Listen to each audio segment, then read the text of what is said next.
All right, so we are going to be starting on pipes and FIFOs in this session, chapter 44. But I was finishing up this exercise and I was getting these weird MQ open invalid arguments. I think that's just the size.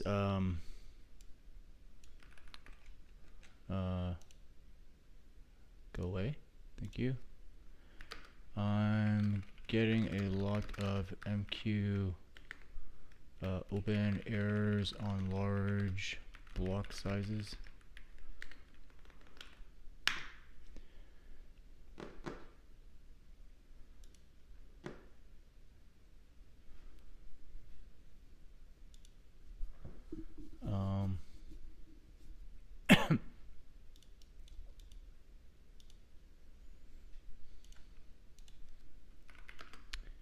So if you cat save anything, okay. If we vim, what is this? Measure sysv message queues. This thing read from proxys kernel message max, proxys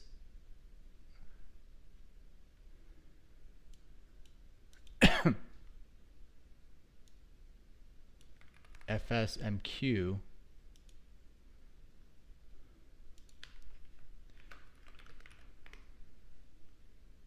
So it's the same size as the other ones.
So we're going to put that into the POSIX stuff up here. So before we do our open, we just do a little test.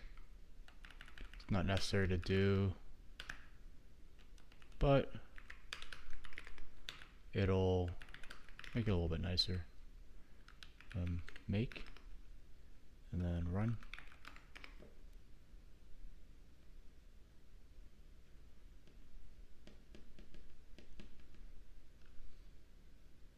So same observation with this. Okay. So that wants to do with sorry, LSHLA.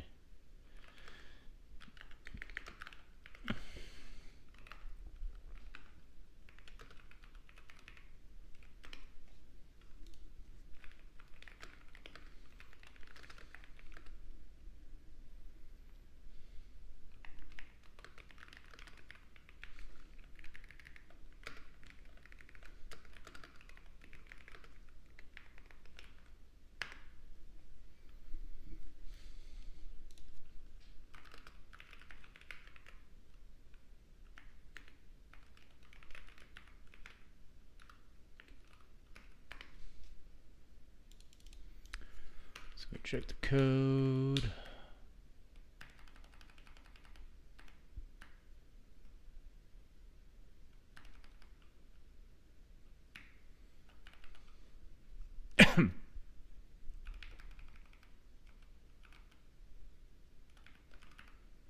So similar to the pipe, create the socket pair, socket stream.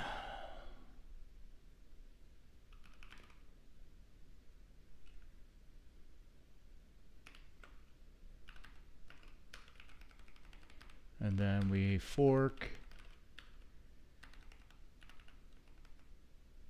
Child then queues up all the writes, and then here, start a clock, go over our blocks, we read from it, and then measure our clock down here, and report everything. Looks good to me. Make them run. I'm just gonna go down here, do a copy of that, comment that out. Results slash measure. No, this will be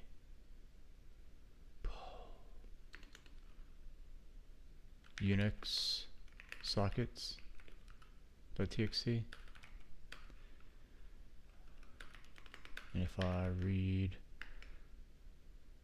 ls Unix sockets, that's the name of it, right? So make run. I'm running the wrong binary.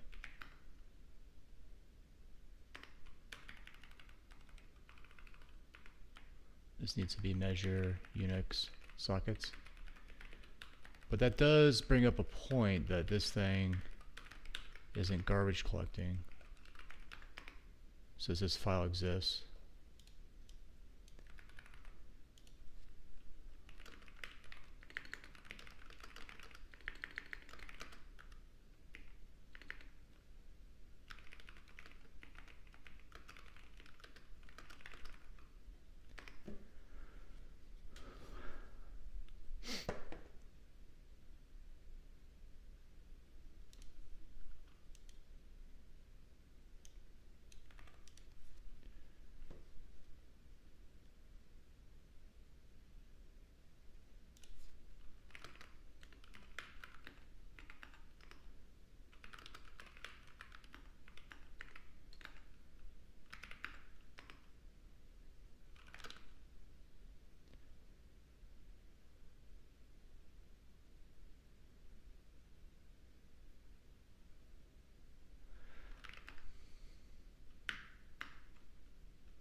What do I do in my open?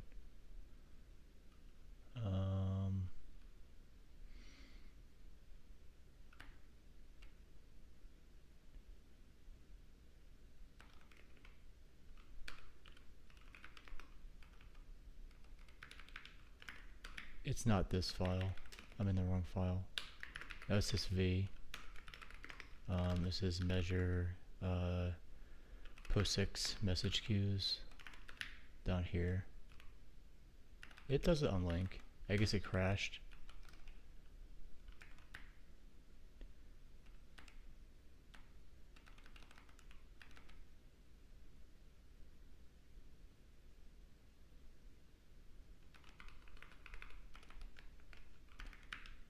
There we go. Alright, so with that done, we can do run now. Run, come on, run.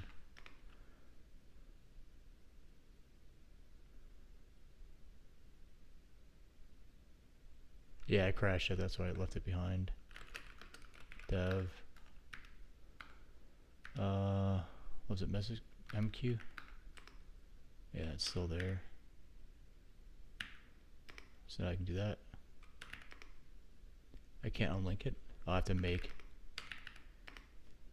And I can rerun it. There you go. Okay. So that's fixed. So now I want to run the test for Unix sockets.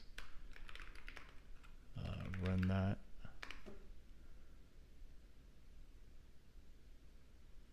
Wow. A lot more faster.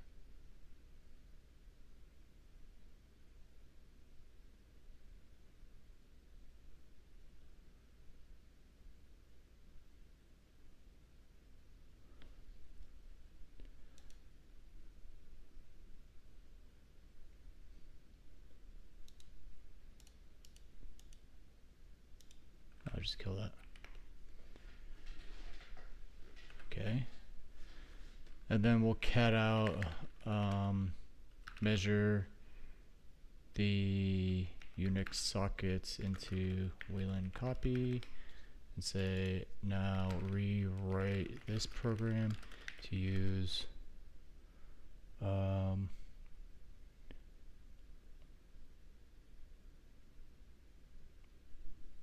Unix domain datagram socket.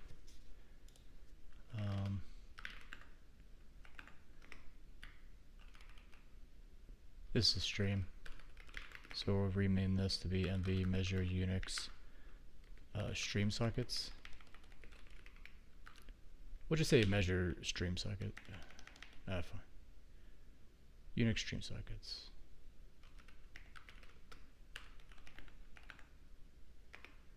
There we go. Make clean, and then make run. This will be measure Unix stream sockets. This will be measure Unix stream sockets. And make run. Okay, now we have this program to use Unix domain datagram sockets. Stock. I don't know why I typed that sockets. And paste that there.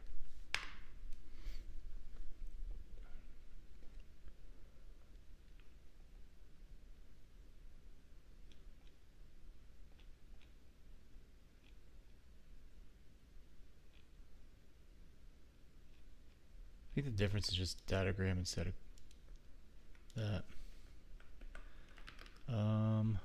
Measure Unix datagram. Dgram. I'm not even gonna look at it. Then run. Oops. I think my chair's getting broken here. Yeah, broke it. That's where that bolt went.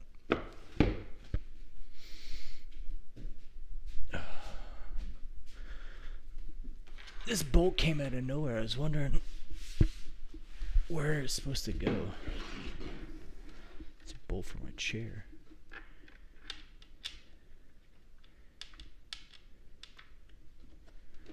Alright.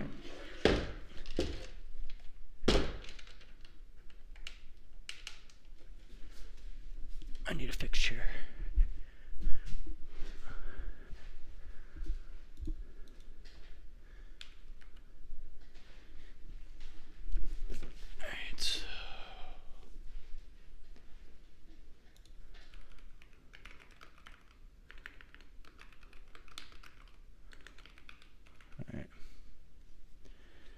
Alright, we run sh.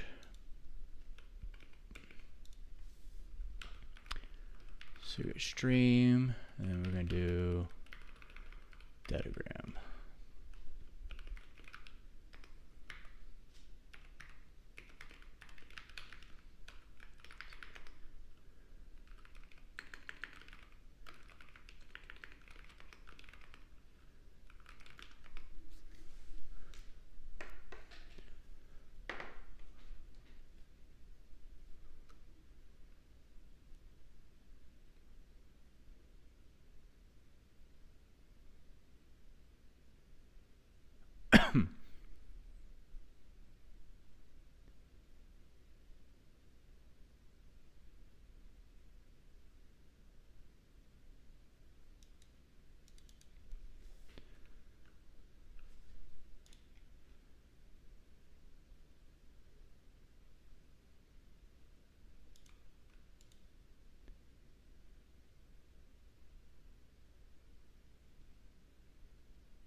I can't do datagram. So what we need to do is say, all right, well, we can ask AI. I'm getting, go away please, thank you.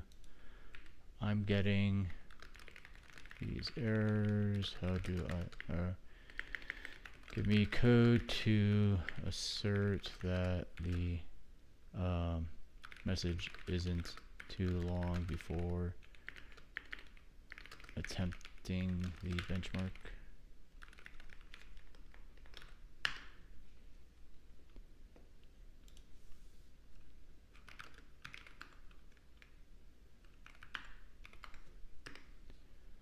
Right here.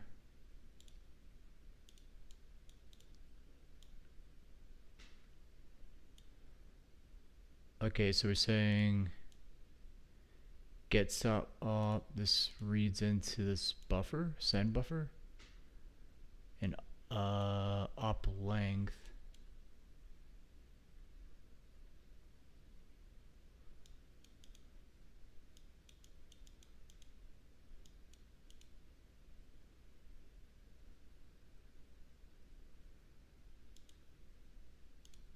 Okay, we'll do this check.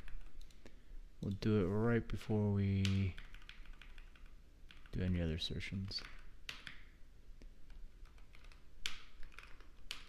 And this is complaining because FD0.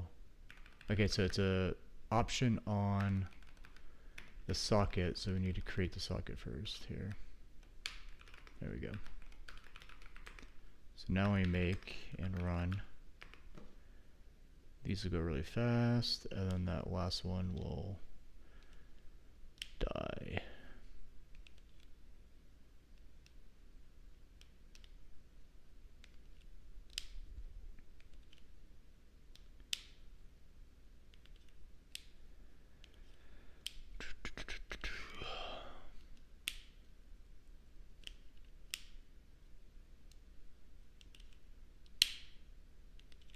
It should die.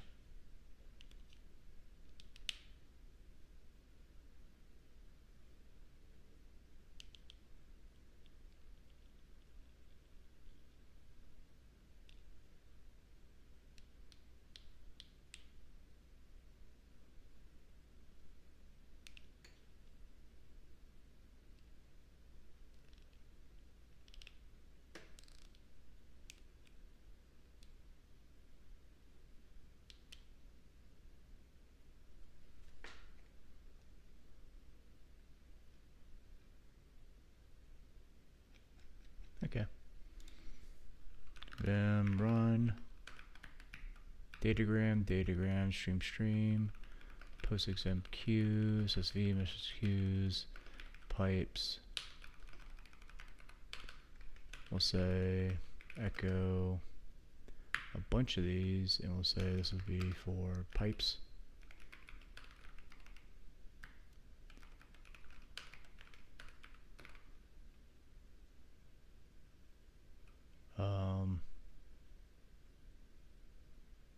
SSV message queue, message queues. This will be POSIX message queues. This will be Unix stream sockets. Unix datagram sockets. Yep. Make clean, LCI, Vim, results.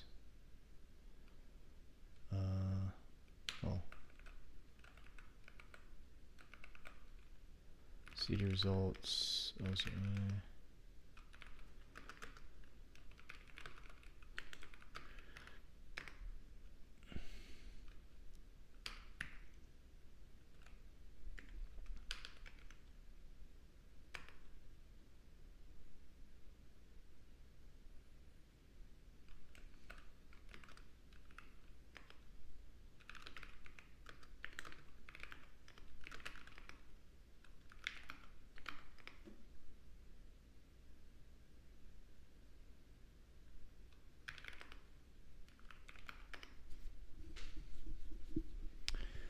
So some observations. This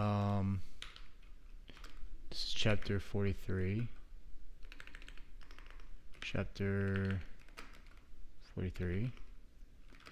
Observations.txt. 1. Message queue. QUEU. SysV and POSIX. I cannot have large message sizes.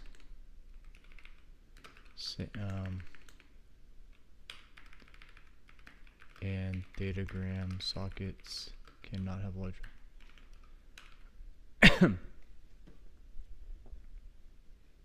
So 8192 seems to be the height of SysV message queues. Why did that run twice? Thought I fixed this. POSIX. So it's pipes, SysV message queues, POSIX message queues, Unix stream sockets, Unix datagram sockets. Our results make run. Ruin.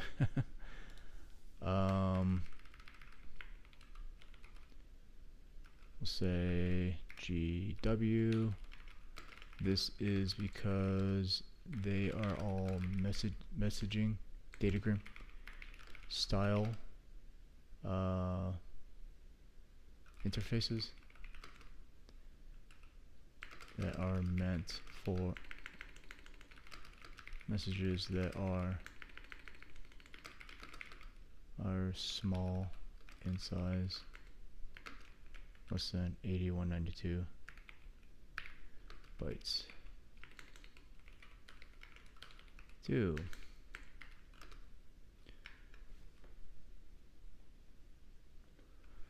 So if you look at the pipes generally perform best around message size of 10K. Yeah. Pipes generally perform well at message sizes of 10K. Anything smaller and they don't do as well.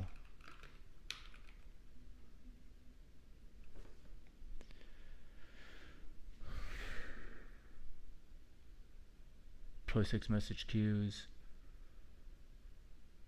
Again, I can't do any of those.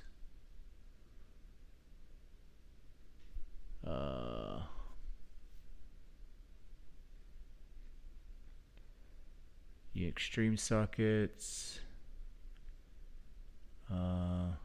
These are the best performing. Again, around 100K.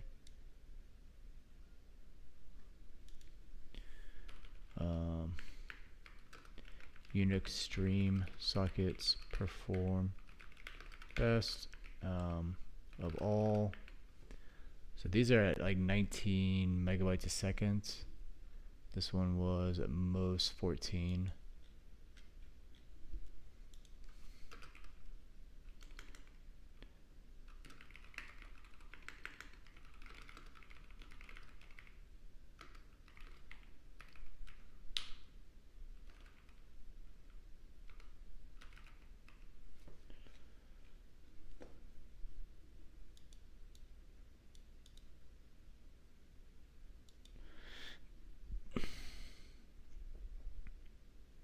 Wait a minute. These guys produced the best result because they did 23 megabytes, right?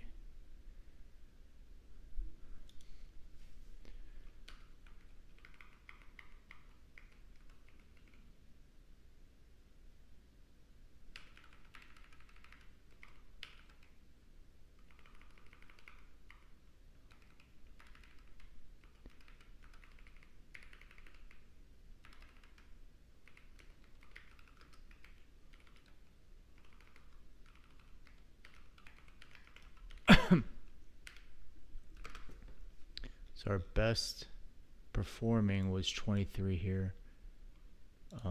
It's just surprising. Unix datagram sockets performed best of any test at 100K size messages. So that's 23,000 versus 14, 19, 18, 21,000. Stream sockets got pretty close. These are garbage. Okay. CD results. Cat star. No, that's not right.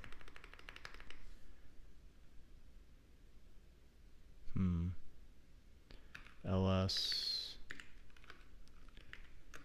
xargs or while read line do echo dollar line cat dollar line done. LS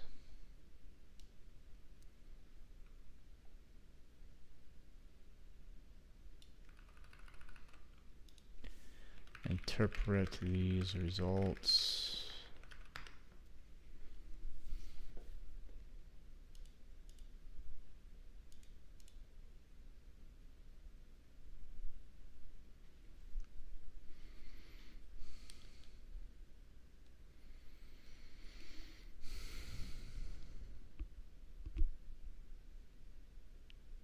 Yeah, I should add that.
Okay. Go away, please. I'm done with you. Thank you. Alright. Clear. Let's go back here. Got my observations, my files, my helpers. I'm gonna make clean. And then cd into results. And then word count dash L star.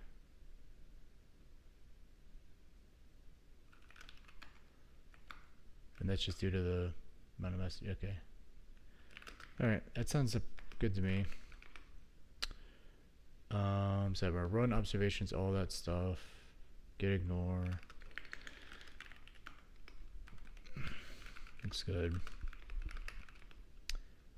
Git add chapter 43 and vim readme.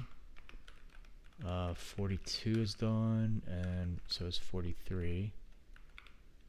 43, which is this is enterprise communication overview.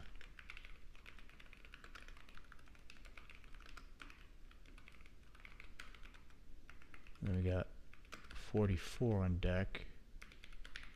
This is going to be pipes and FIFOs.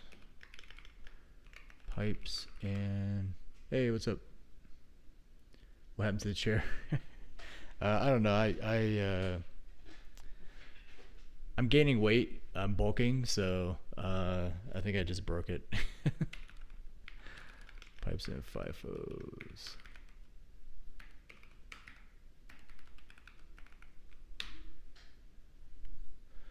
So I just finished this exercise here. It just was to like write a bunch of benchmarks for different types of communication mechanisms: the system V message queues, postage message queues, Unix naming sockets, stream sockets, datagram sockets, and then pipes, name pipes, or just a anonymous pipe. And basically, I just ran all those benchmarks and used AI to kind of summarize the results for me. All right, done with that. Git diff readme, git add readme. All right, so this is the commit that I'm about to do. As the readme changes, all of my files from that benchmarks, the results, and there's no binary files or anything in here, so I'm good. Git LGA -1. Git CI. So I just finished 43, so I'll say finish chapters. Actually, I need to do git LGA 3. All right, git CI finish chapter 42 and 43. Okay, that's done. And then my task manager says T7 done. So we are now 66% complete with the book. So we're officially 2/3 done, which is awesome. All right, let's get on to 44 here. Pipes and FIFOs. All right, let's go in. Just gonna look at an overview. So pipes performed fairly well. They're streaming, so we could fit any message sizes that we wanted into it. We could throw a freaking gigabyte read at it and it would handle it because it's streaming. So that's good. FIFOs are basically named pipes. So I don't like that they call them FIFOs because both anonymous pipes are FIFOs, and named pipes are FIFOs as well. So I don't like that they call them FIFOs. When they say FIFOs, they mean named pipes. This chapter describes pipes and FIFOs. Pipes are the oldest method of IPC on the Unix system. Yeah, I remember they were created like way back when. I think at Bell Labs. Having appeared in 3rd edition Unix in the early 70s, pipes provide an elegant solution to a frequent requirement, having created 2 processes to run different programs. How can a shell allow the output produced by one process to be used in input of another process? Pipes can be used to pass data between related processes. The meaning of related will become clear later.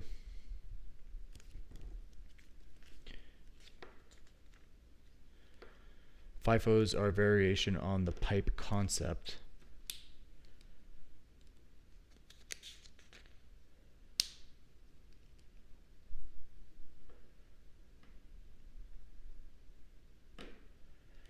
The important difference is that FIFOs can be used for communication between any process. Alright, every user of the shell is familiar with the use of pipes in commands such as the following, which counts the number of files in a directory. In order to execute the above command, the shell creates 2 processes executing ls and wc respectively, is done using fork and exec, which are described in chapters 24 and 27. Figure 44.1 shows how the 2 processes employ the pipe. Among other things, figure 44.1 is intended to illustrate how pipes got their name. We can think of a pipe as a piece of plumbing that allows data to flow from one process to another. So that's this diagram here.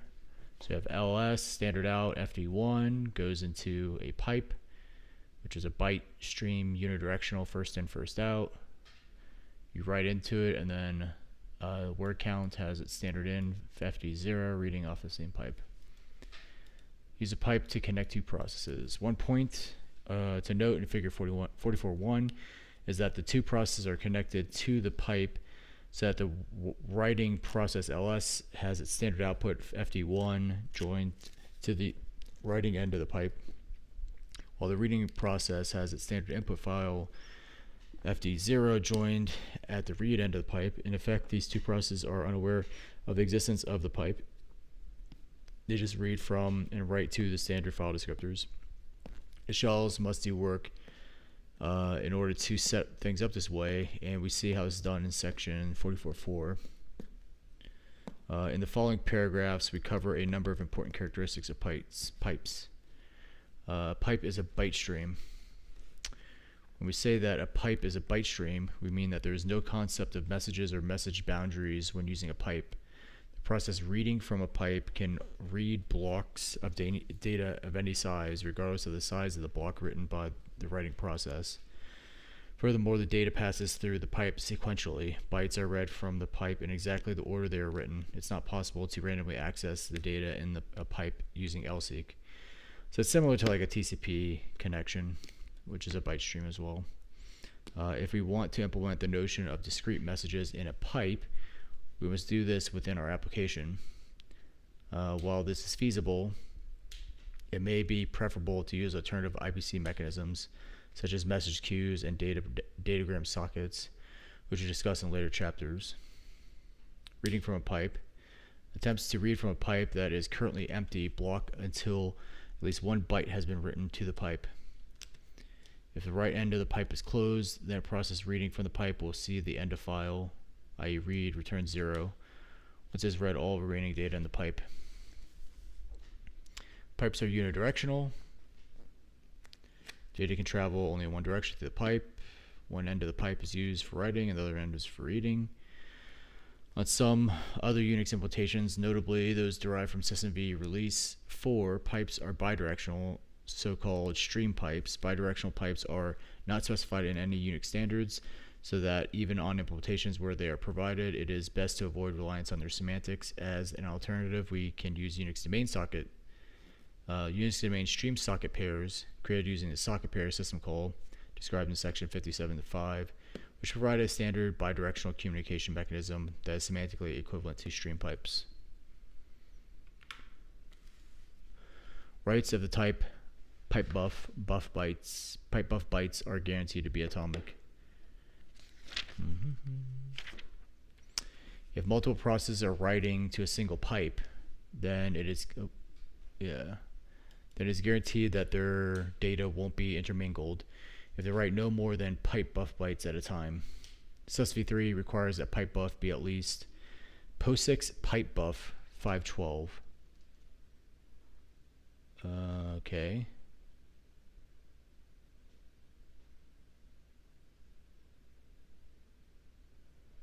So if you write a message that is smaller than the pipe buff amount, then you're guaranteed to not get interleaved. I guess on individual bytes.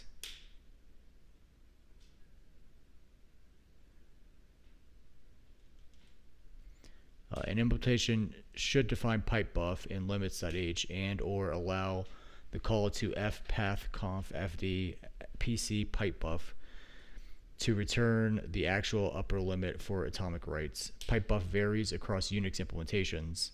For example, it is 512 on BSD6, 4096 bytes on True 64, and 5120 bytes on Solaris 8. On Linux, pipe buff has a value of 4096. When writing blocks of data larger than pipe buff bytes to a pipe, the kernel may transfer the data in multiple smaller pieces, appending further data as the reader removes bytes from the pipe. The write call blocks until all the data has been written to the pipe. Okay, so... but it might be interleaved with other writers. When there is only a single process writing to a pipe, the usual case this doesn't matter. However, if there are multiple writing processes, then writes of large blocks may be broken into segments of arbitrary size, which may be smaller than pipe buff bytes, and interleaved with writes by other processes. The pipe buff limit affects exactly when data is transferred to the pipe. When writing up to pipe buff bytes, write will block if necessary until sufficient space is available in the pipe so that it can complete the operation atomically.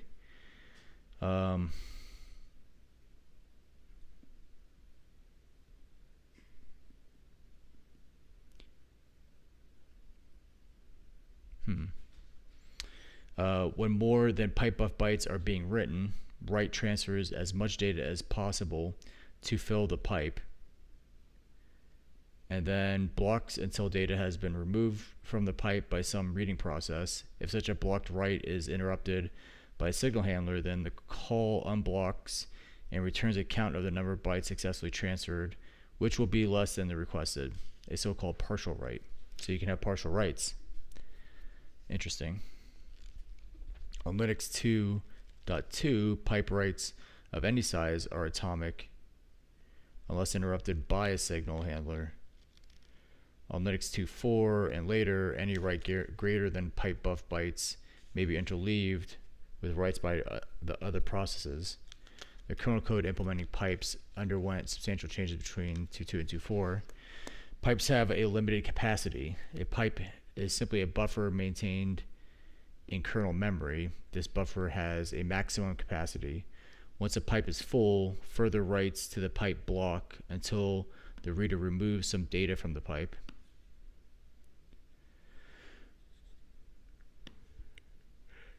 So they're kind of like Go channels. They're like byte channels in Go. SUSV3 makes no requirement about the capacity of a pipe. In Linux kernels before 2.6.11, the pipe capacity is the same as the system page size, 4096 bytes. Since Linux 2.6.11, pipe capacity is 65,536 bytes. On Unix implementations, other Unix implementations have different pipe capacities. In general, an application never needs to know exactly the exact capacity of a pipe. If we want to prevent the writer process from blocking, the process reading from the pipe should be designed to read the data as soon as it's available. In theory, there is no reason why a pipe couldn't operate with smaller capacities, even with a single byte buffer. The reason for employing larger buffer sizes is efficiency. Each time a writer fills the pipe, the kernel must perform a context switch to allow the reader to be scheduled so that it can empty some data from the pipe. Employing a larger buffer size means that fewer context switches are required. Starting with Linux 2635, the capacity of a pipe can be modified. The Linux-specific call fcntl fd f set pipe sz size changes the capacity of the pipe referred to by fd to be at least size bytes. An unprivileged process can change the pipe capacity to any value in the range from the system page size up to value and pipe max size. The default value for pipe max size is 1,000,000 or 10 to the power of 20. Privileged capsys resource process can override this limit. When allocating space for the pipe, the kernel may round size up to some value convenient for the implementation. The fcntl get pipe size call returns the actual size allocated to the pipe. Creating and using pipes. The pipe system call creates a new pipe, and then you give it an array of 2 for the file descriptors. A successful call to pipe returns 2 open file descriptors in the array file des, file d's nuts, one for the read end of the pipe and file d's 0, and one for the write end of the pipe, file d's 1. As with any file descriptor, we can use read and write system calls to perform I/O on the pipes. Once written to the right end of the pipe, data is immediately available to be read at the read end. A read from a pipe obtains the lesser of the number of bytes requested and the number of bytes currently available in the pipe blocks if the pipe is empty. We can also use standard I/O functions, fprintf, fscanf, and so on with pipes by first using fdopen to obtain a file stream corresponding to the file descriptor in file Ds. However, when doing this, we must be aware of the standard I/O buffering issues described in section 44.6. The call ioctl fd fio read ion read or fi on read returns the number of unread bytes in the pipe or FIFO referred to by the file descriptor fd. The feature is also available in some other implementations but not specified in sus v3. Git. Is that like a command in some people's chats? ! Git. I need to set that up. I still have to set up the stuff that we were talking about last night, the Discord and everything.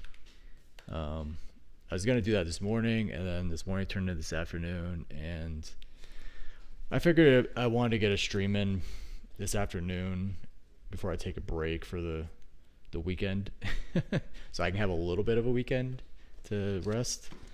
So yeah, I was gonna do maybe like a couple hours here.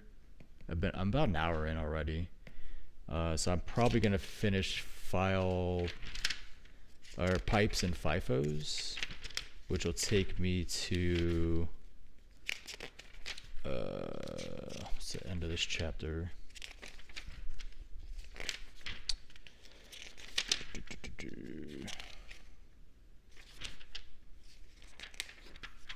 Wow, this chapter goes long. 920, so that's another 28 pages. So I'm probably going to go all the way to chapter 45, and then I'll hop off and just relax for the weekend. Alright, yeah, so the calling process creates the file descriptors, and there's a writing end and a reading end. The reading end is 0, the writing end is 1.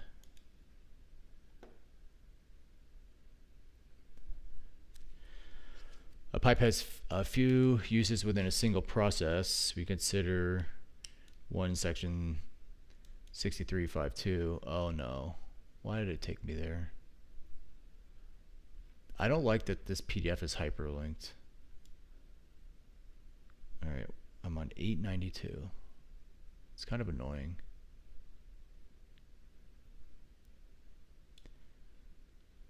Alright, here we are. Normally, we use a pipe to allow communication between two processes. To connect two processes using a pipe, we follow the pipe call with the call to fork. During a fork, the child process inherits copies of the parent's file descriptors, bringing about a situation shown on the left side of figure 44.3. So we got the parent processor who has both file descriptors and then the child has both file descriptors, so they can both read and write. But generally, the parent closes the reading side, and the child closes the writing side, and that we have a pipe that looks like that. Well, it's possible for the parent and child to both read and write to the pipe. It's not usual. Therefore, immediately after the fork, one process closes its descriptor for the write end of the pipe, and the other closes its descriptor for the read end. For example, if the parent is to send data to the child, then it would close its read descriptor for the pipe, while the child would close its write descriptor for the pipe, bringing about the situation shown on the right hand side of figure 44.3. The code to create the setup is shown in listing 44. So we just declare our file descriptors array, and then we call the pipe system call. I think it's a system call. If we do man to pipe, yeah, it's definitely a system call. So we say, hey, pipe, and here's a pointer to the array, and then we just error exit if it's -1, and then we go into our switch. If it's -1, then we blow up. If it's 0, that means that it's a child, in which case we close the writing end, and then we do some stuff with the reads, and then the parent closes its reading end and does some stuff on the right side. One reason that it's not unusual to have both the parent and child reading from a single pipe is that if two processes try to simultaneously read from a pipe, we can't be sure which process will be the first to succeed.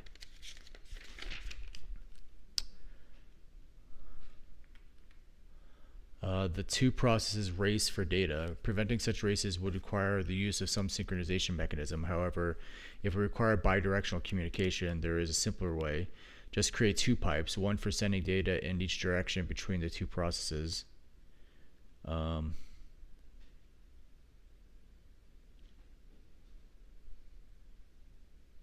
Yeah, that works. If employing this technique, then we need to be wary of deadlocks that may occur if both processes are blocked while trying to read from empty pipes or while trying to write to pipes that are already full. While it's possible to have multiple processes writing to a pipe, it's typical to have only a single writer. We show how one example of where it is useful to have multiple writers to a pipe. By contrast, there are situations where it can be useful to have multiple writers on a FIFO. And we can see an example of this in section 44.8. What you do on the weekdays, I do the same thing that I'm doing here. I go to the gym, I come home, I learn Linux. Yeah, it's been my days for the past couple weeks. I've been reading this since the beginning of the year, so I've been grinding on it. But yeah, I usually train at least 4 days a week in the gym, and then Wednesdays I try to go to the climbing gym to get some something else other than lifting in. But yeah, same thing I do on the weekends except for more exercise. All right.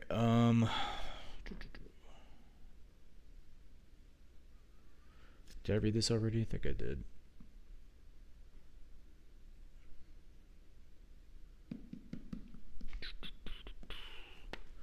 While it's possible to have multiple processes writing to a pipe, it's typically only to have a single writer. By contrast, there are situations where you can be useful to have multiple writers on a FIFO. Starting a kernel so-and-so, Linux supports a new non-standard system called Pipe 2. I remember encountering that. And it's here, Pipe 2. I remember seeing it in the system call table. If you ever want to see what syscalls are available on Linux, you say man syscalls. I think it says 7. No, it's 2. Sorry, man 2 syscalls. And then if you go down, there's a table down at the bottom here. You can just scroll down here. You can see these are every single syscall that is on Linux. And if we search for pipe here, you can see there's a pipe and a pipe 2. And if we do man2 pipe, you can see this is the original pipe that we've been using. And there's a pipe 2 that takes in an integer flags. So it's probably like, if we search for flags, so it allows you to do the close exec flag, which is pretty common when you're opening stuff. The O is for open. And then this is close exec, which means that when you exec inside the child process, it'll actually close the file descriptors so they don't bleed into the child. Direct, non-blocking, notification pipe. So just a bunch of open flags that are pretty common. So yeah, let's continue reading here. The system call performs the same type task as pipe, but performs an additional argument, but it supports an additional argument flags that can be used to modify the behavior of the system call. 2 flags are supported. The close exec flag causes the kernel to enable close on exec flag, FD close exec, for the 2 new file descriptors. This flag is useful for the same reasons as the open O close exec flag described in section 431. The O non-block flag causes the kernel to mark both underlying file descriptors as non-blocking so that future IO operations will be non-blocking. This saves additional calls to FCNTL to achieve the same result. So it's just like a minor optimization. So you can set those things as soon as the file descriptors are created instead of after. It's also like potentially prevents a race. Pipes allow communication between related processes. In the discussion so far, we have talked about using pipes for communication between a parent and a child process. However, pipes can be used to communication between any 2 or more related processes, as long as the pipe was created by a common ancestor before the series of fork calls that led to the existence of the processes. This is what is meant when we refer to related processes at the beginning of this chapter. I wonder, you could probably send a file descriptor over a named pipe. So it doesn't necessarily have to be a child. It just has to have access to the named pipe. If we ask AI here, I think it's named pipes. What communication mechanisms allow you to send file descriptors over them?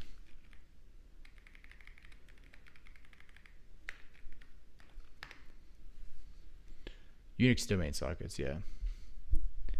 Man, Unix domain sockets are like legit. Like they outperformed everything in my benchmarks for bandwidth. They support every range of like message size, and you can send file descriptors over them. You can authenticate them, like the process, the user, and the group, the PID, the UID, and the GID. You can authenticate the messages that are being sent over them. It's pretty crazy.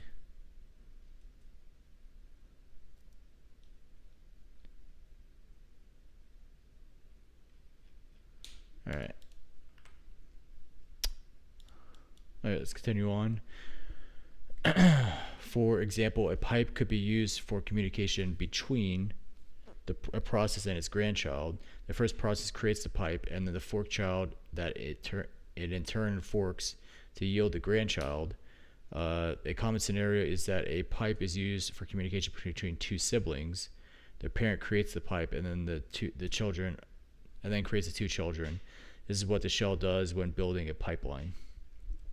There is an exception to the statement that pipes can be used to communicate only between related processes. Passing a file descriptor, exactly. It's exactly what I was looking at. Passing a file descriptor over a Unix domain socket, a technique that we'll just briefly describe. Section 61.13.3 makes it possible to pass a file descriptor for a pipe to an unrelated process. Closing unused pipe file descriptors.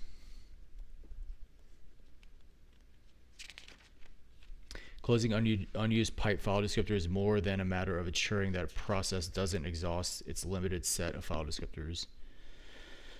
It is essential to the correct use of pipes. We now consider why the use of file descriptors for both the read and write ends of the pipe must be closed.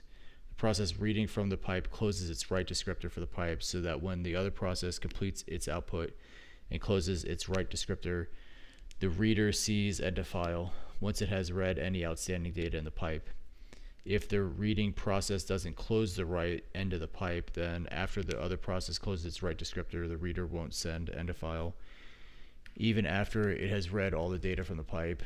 Instead, a read would block waiting for data because the kernel knows that there is still at least one write descriptor open for the pipe. That this descriptor is held open by the reading process itself is irrelevant. In theory, that process could still write to the pipe even if it is blocked trying to read. For example, the read might be interrupted by a signal handler that writes data to the pipe, or it can have another thread that's writing to it too. This is a realistic scenario. The writing process closes its read descriptor for the pipe for a different reason. When the pipe tries to write to a pipe for which no process has an open read descriptor, the kernel sends the sig pipe signal to the writing process. By default, the signal kills the process. A process can instead arrange to catch or ignore the signal, in which case the write on the pipe fails with the error epipe, broken pipe. Receiving the sig pipe signal or getting the epipe error is a usual indication about the status of the pipe, and this is why unused read descriptors of the pipe should be closed. Note that the treatment of a write that is interrupted by a sig pipe handler is special. Normally, when a write or other slow system call is interrupted by a signal handler, the call is either automatically restarted or fails with error, depending on whether the handler was installed with the sig action.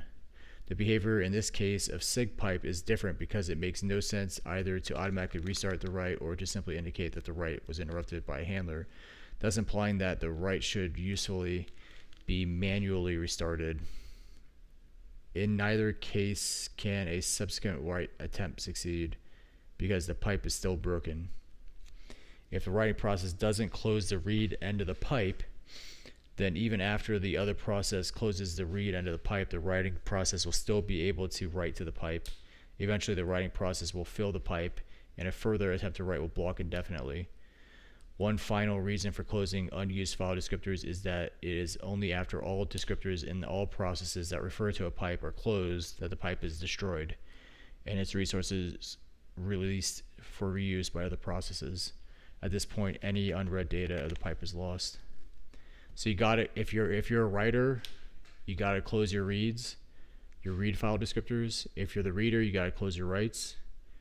Otherwise, the kernel won't be able to properly send the right information to the writer and reader, either end of file signals or broken pipe signals to the writer.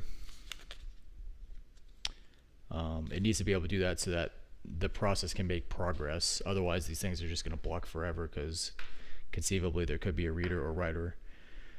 All right, example program. The program on listing 44.2 demonstrates the use of a pipe for communication between a parent and child process. This example demonstrates the byte stream nature of pipes referred to earlier.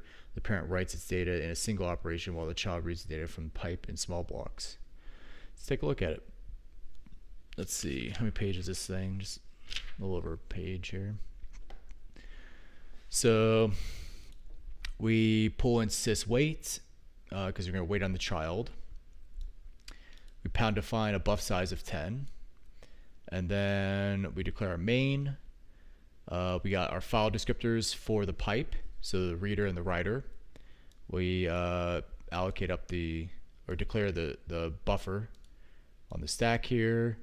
Then we declare a size t, which is going to be used to place how many bytes were read. We then do some validation on the argv and print out the usage, and then we create our pipe, and then we go into our fork. If it's a child, it does this. So the child will close the writer, and then goes into an infinite loop. It'll perform a read on the read end file descriptor into the buffer of the size buff size, It'll get back num red here. It'll then say, hey, were you in error? In case I'm going to error. If it's 0, then I'm done reading. This is the end of file. Also, I'm going to write the message to standard out. And if I can't do that, then I'll fatal.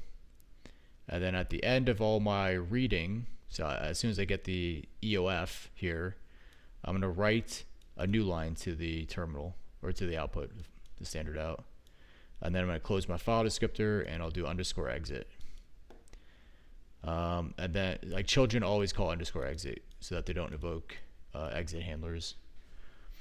And then the parent will close the reading end, and then it'll write just a single message, it looks like. Yeah, argv1. It's just going to write a single message, and then it's going to close its writing end, and then exit. And then it's going to wait on the child before it exits. Pretty straightforward. Pipes as a method of process synchronization. Let's go back and read the description of the example program just so that we don't miss anything, but I'm pretty sure I got everything there. The main program calls pipe to create a pipe, and then it calls fork to create a child. After the fork, the parent process closes the file descriptors to read end of pipe, and writes the string provided as program. Yeah, command library. Yep. The parent then closes the read end of the pipe and calls wait to wait for the child to terminate. After closing its file descriptor for the right end of the pipe, the child enters a loop where it reads blocks of data from the pipe and writes them to standard output. Then when the child encounters end of file on the pipe, it exits the loop, writes a trailing new line character, closes its descriptor for the read end of the pipe, and terminates. Yep. Pipes as a method of process synchronization. In section 24.5, we looked at how signals could be used to synchronize the actions of parent and child processes in order to avoid race conditions. Pipes can be used to achieve a similar result, as shown by the skeleton program in listing 44.3. This program creates multiple child processes, one for each command line argument, each of which is intended to accomplish some action simulated in the example program by sleeping for some time. The parent waits until all children have completed their actions. To perform synchronization, it's just going to go over the code here. So it's like a fan out type thing. So we have int j and dummy, our pipe file descriptors. We set the standard out buffering to null to make sure there's no buffering on standard out.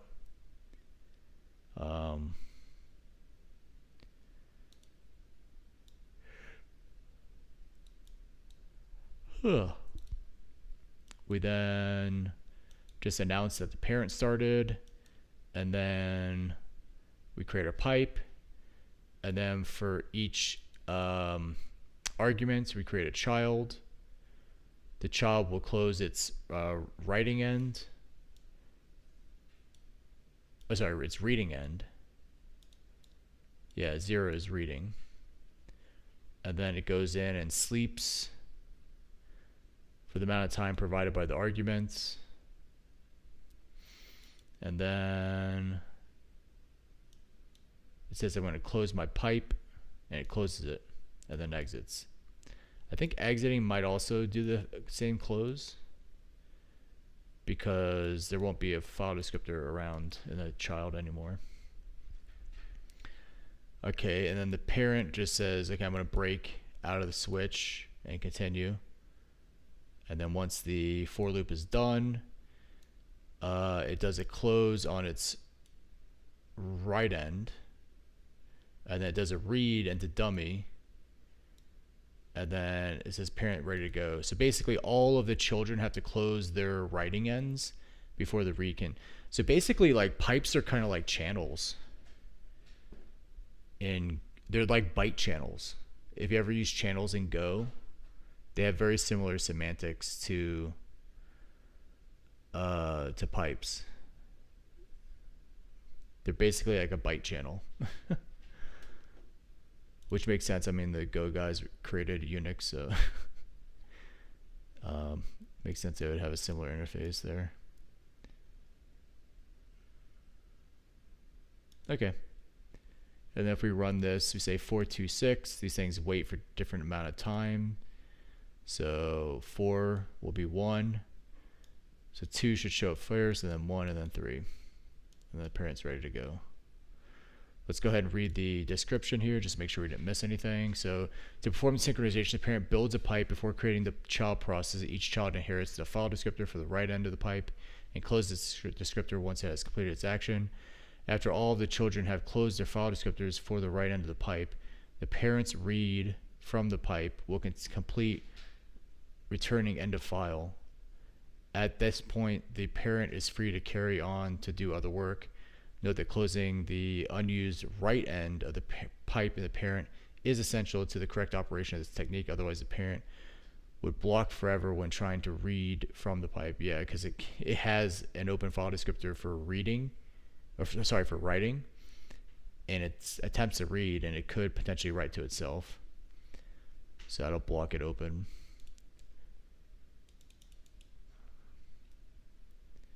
Synchronization using pipes has advantage over the earlier example of synchronization using signals. It can be used to coordinate the actions of one process with multiple other related processes.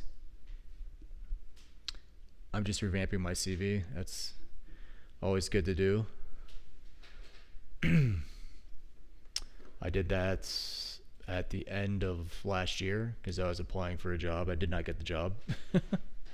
But I'm not really like eager to join the workforce, so it wasn't that big of a deal, but a little bit of a bummer for me. Synchronization using pipes has advantage over the earlier examples of synchronization using signals. It can be used to coordinate the actions of one process with multiple other related processes. The fact that multiple standard signals can't be queued makes signals unsuitable in this case. Conversely, signals have the advantage that they can be broadcast by one process to all of the members of a process group. Yeah. Other synchronization topologies are possible using multiple pipes. Furthermore, this technique could be extended so that instead of closing the pipe, each child writes a message to the pipe containing its process ID and some status information. Alternatively, each child might write a single byte to the pipe. That's what I was thinking that they're going to do. I didn't realize they had the same close semantics as ghost channels. The parent process could then count and analyze these messages. This approach guards against the possibility of the child accidentally terminating rather than explicitly closing the pipe.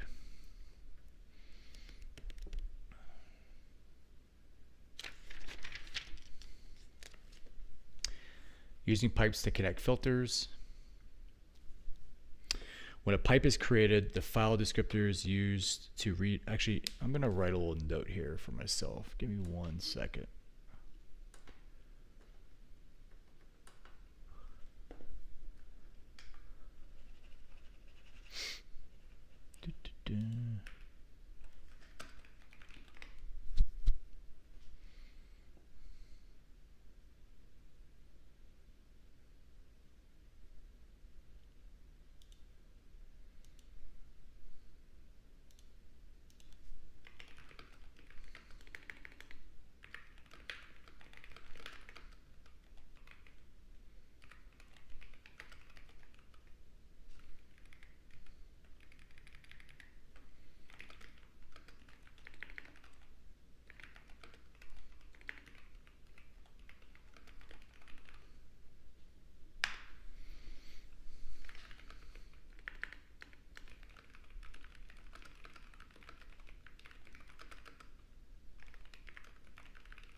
All right.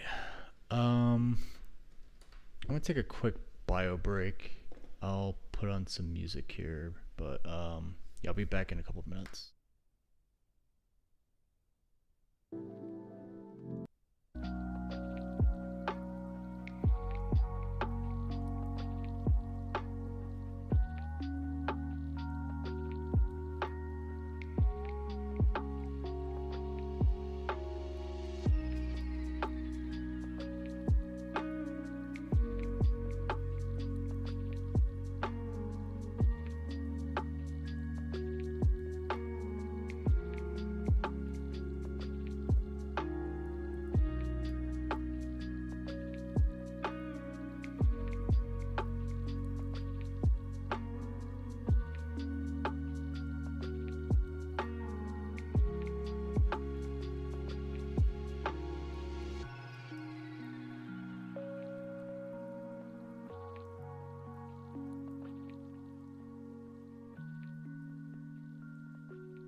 Oops.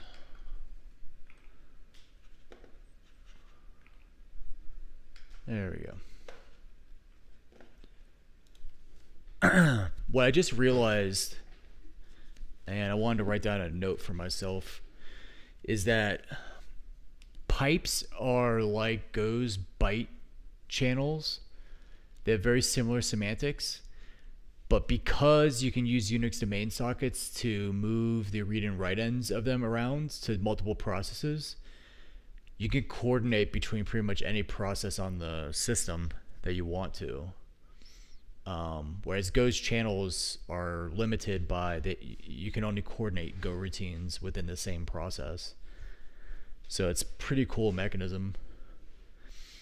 How would I explain pipes to a newbie like you? So there's a diagram up here that I think did a really good job. So where is it? Here it is.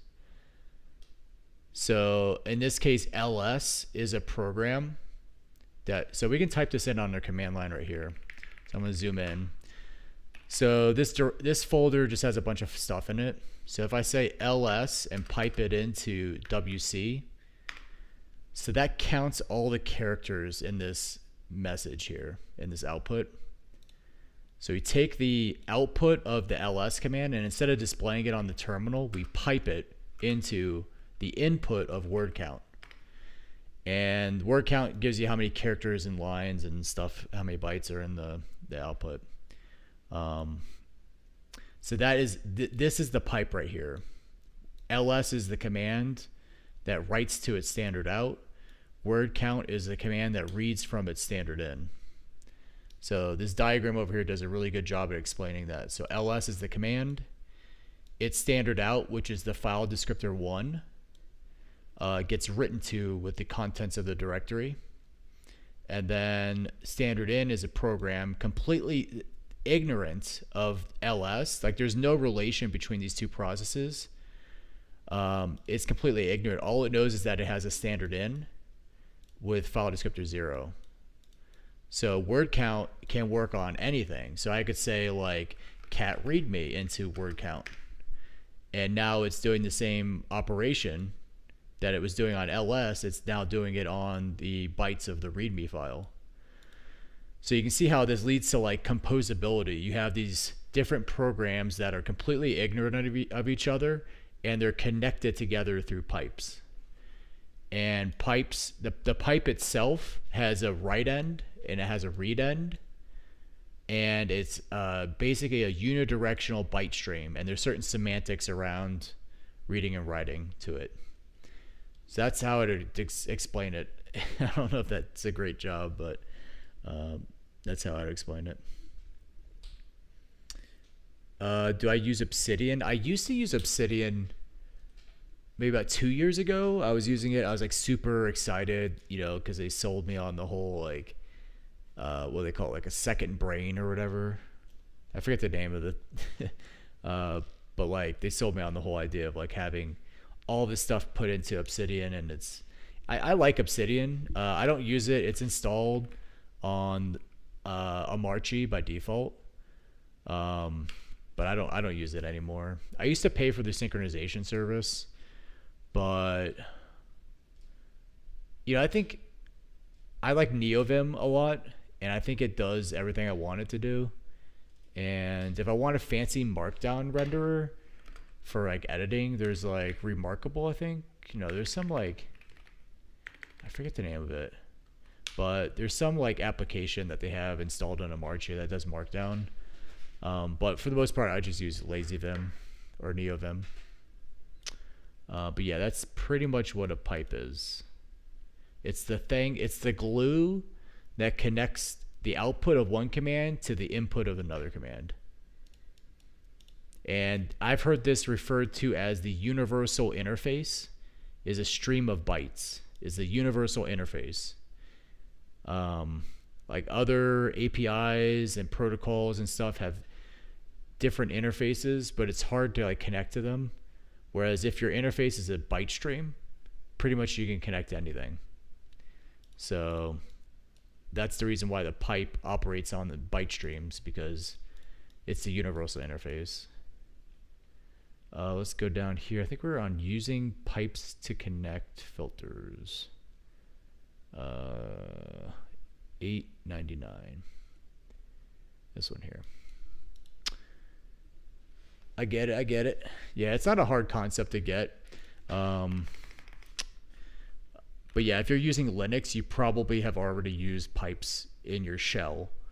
So when you do something like cat readme into sort into unique -c into awk, you could do like print $2 or $3, I guess, $4, $5. I'll get how about do NF? There we go. So you can do like all these crazy pipelines. You can do sed replacing. Yeah, you could do like a lot of stuff with pipelines. So if you're using Linux and you're using the terminal, you'll have ran into pipelines. The thing is though, like this is how the shell expresses a series of pipes. Like you're telling the shell, run this command, and run this command as 3 separate child processes of the shell, and then connect those child processes together with separate pipes. And it does all that for you. Like you don't have to do that. Whereas the stuff that we're going over is the actual operating system syscalls and C APIs available for doing that inside of a program. All right, let's continue onwards. Using pipes to connect filters. When a pipe is created, the file descriptors used for the 2 ends of the pipe are the next lowest number of descriptors available. Since the normal characteristics in normal circumstances, descriptors 0, 1, and 2 are already in use for this process, some higher number of descriptors will be allocated for the pipe.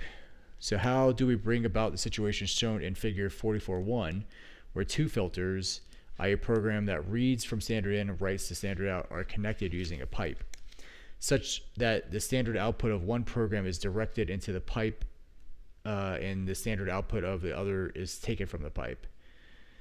And in particular, how can we do this without modifying the code and the filters themselves? The answer is to use a technique described in section 5.5 for duplicating file descriptors. Traditionally, the following series of calls was used to accomplish the desired result. So we declare our file descriptor array, we call pipe system call to create the file descriptors, and then we do a fork. So now we're in the child, I assume. We close our standard out, and then we dupe our file descriptor, and it'll implicitly use that standard out. However, there's a race condition here, because just because you close here and you dupe here, it doesn't mean that in between the close and the dupe, you couldn't have had like another syscall that created a different file descriptor at the same place. So you'll have to assert that we duplicated it into the appropriate standard out file number, which is 1, or use a different system call like dupe2. The end result of the above steps is that a process standard output is bound to the right end of the pipe. A corresponding set of calls can then be used to bind a process standard input to read from the end of the pipe. Note that these steps depend on the assumption that file descriptors 0, 1, and 2 for a process are already open. The shell normally ensures this for each program it executes. If file descriptor 0 happened to be closed when a call to pipe and the call is to close and dupe, then we would have erroneously bind the process standard input to the right end of the pipe. To avoid this possibility, we can replace the calls to close and dupe with the following dupe2 call, which allows us to explicitly specify the descriptor to be bound to the pipe end. So in this case, we're saying, I want to duplicate this file descriptor, and I want the duplicate to land up at this number, which is a constant for standard out, which will always be 1. After duplicating the file descriptor, we now have 2 file descriptors referring to the right end of the pipe, descriptor 1 and PFD1. Since unused pipe file descriptor should be closed after the dupe2 call, we close the superfluous descriptor. We don't need it, and in fact, we need to close it. The code we have shown so far relies on standard output having been previously open. Suppose that prior to the pipe call, standard input and standard output had both been closed. In this case, pipe would have allowed these 2 descriptors to both to the pipe, perhaps with PFD0 having the value 0 and PFD1 having the value 1. Consequently, the preceding dupe2 and close calls would be equivalent to the following. Dupe 1, 1 does nothing, close 1 closes the sole descriptor. We don't want to do that. Therefore, it is good defensive programming practice to bracket these calls with an if statement of the following form. So we say, okay, if we create our file descriptors, if the file descriptor is not standard out, then we're going to dupe it into standard out and then close the thing that we duped from. Example program. The program listed in listing 44.4 uses the technique described in this section to bring about the setup shown in figure 44.1. After building a pipe, this program creates 2 child processes. The first child binds its standard output to the right end of the pipe and then execs ls. The second child binds its standard input to the read end of the pipe and then execs wc. So that's a program. We can go over that now. So we include syswait to wait on the children.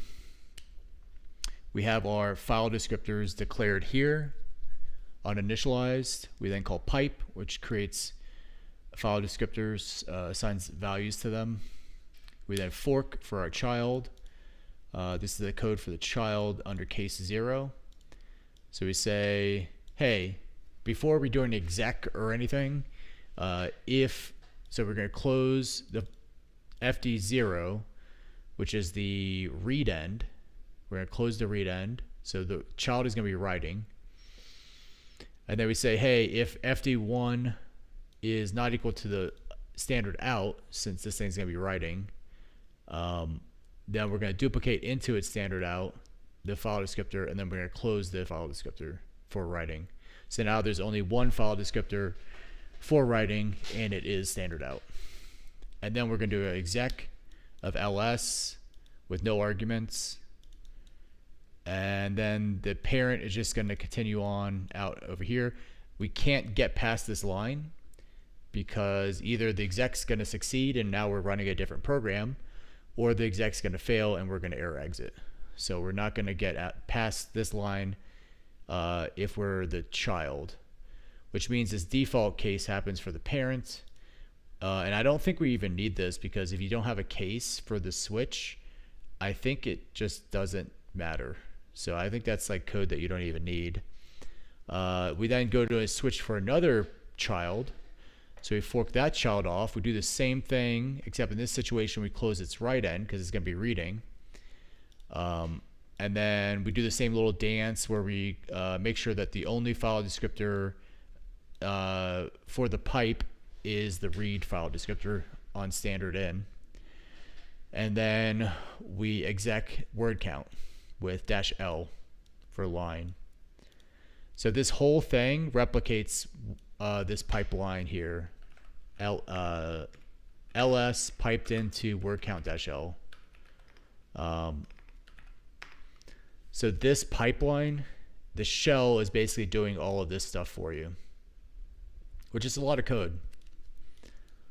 And then at the end, the parent closes its file descriptors for both ends because it doesn't really care about participating in this communication. And then it waits on both children. And then once both children are done, then it exits. The shell does a lot more than what this program is showing.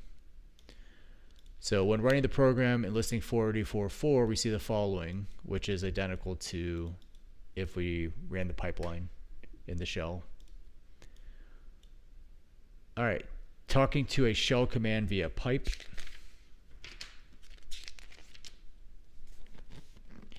Common use for pipes is to execute a shell command and either read its output or send it some input.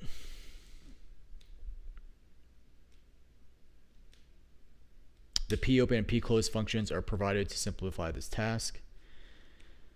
This is an API I've experienced in Python. Python has a popen API, and I hated it. They probably have deprecated it by now for subprocess.run, which was like a better one. Popen. Yeah, this thing here.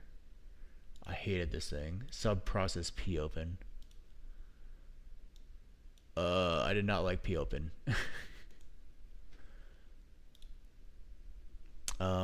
Let's see if the C version is any better. Probably not. The popen and pclose functions are provided to simplify this task. So we say, hey, I'm going to do some IO with standard IO. So I'm using file streams. I'm going to say, hey, I'm going to popen this command, which is going to use a shell to run the command so that pipes and stuff work.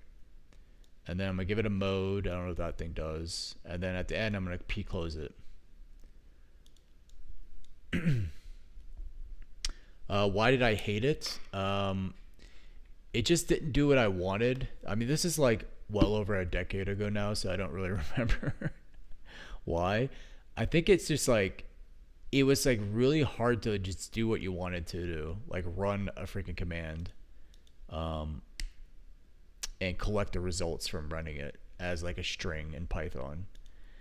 So popen has args, and then you have to wire in the standard in and standard out because they default to none. This is an example here. So you run it like that. You get back this P object, but then I don't think you can use P to acquire the standard out or standard error. I think P is just the exit code. Yeah, I mean, you can just look at this structure of the document here. It's just kind of nasty. It's a nasty API. It has like warnings in big red boxes. It has a bunch of like caveats, and like if you go back to like subprocess.run, it's like you just give it the args. And I think on subprocess run, it gives you back this thing called a completed process, which has the return code, but it also has standard out and standard error. If I recall correctly, yeah, it also has standard out and standard error. Whereas popen gives you back, what does it give you back? Where's the example?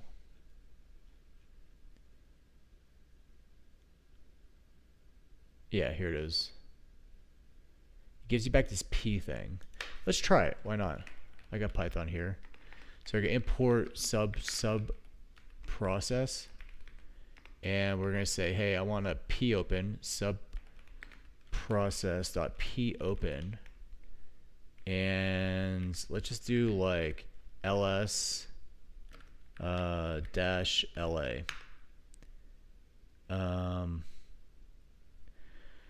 Here we go. Buff size must be an integer. Buff size is currently -1. So immediately I'm forced to deal with like buffers and stuff. Whereas if I just do like subprocess.run, does this thing not like? This thing also doesn't do what I want. What is buff size?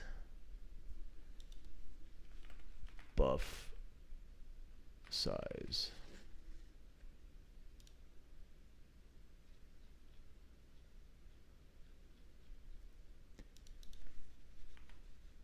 Yeah, I don't like any of this stuff. There was like a better version of this. I forget the name of it. What was the name of the package that in Python that let you easily run subcommands? I forget the name of it. No, it was a third-party package by Kenneth Reitz.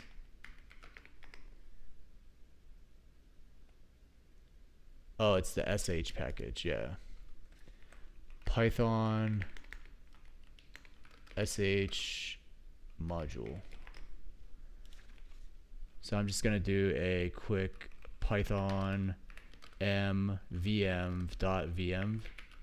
and then I'll do a .vm, .vm bin activate, and I'll do pip install sh, and I'll do Python import sh.run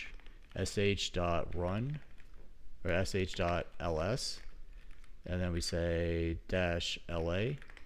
Look at that. And I can print the outputs, and it just works. So if you want to do subprocess or child process coordination with shells, this is the thing to use, sh. It is such a way better package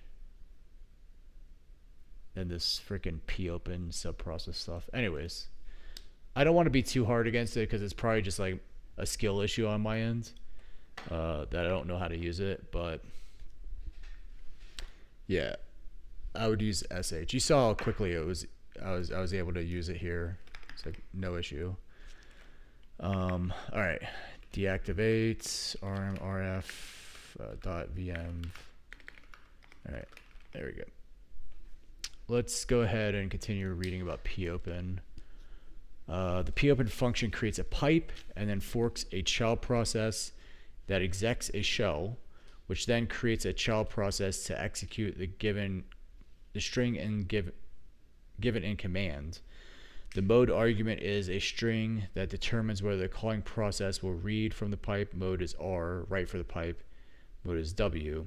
Since pipes are unidirectional, two-way communication with the executed command is not possible. The value of mode determines whether the standard output of the executed command is connected to the write end of the pipe or its standard input is connected to the read end of the pipe.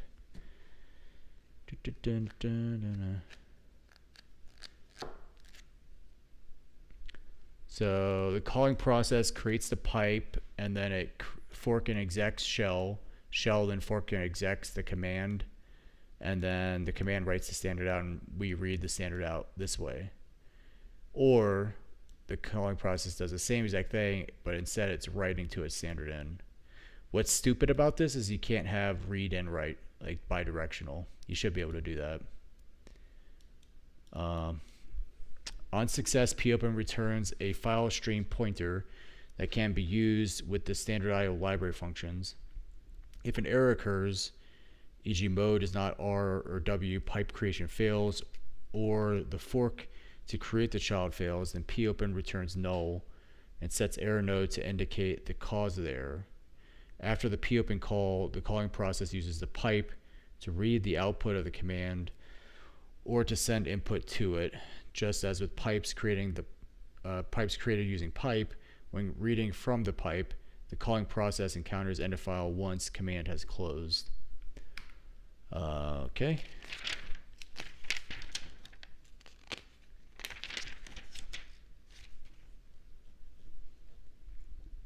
The right end of the pipe, when writing to the pipe, is sent a sig pipe signal to get the epipe error if command has closed the read end of the pipe.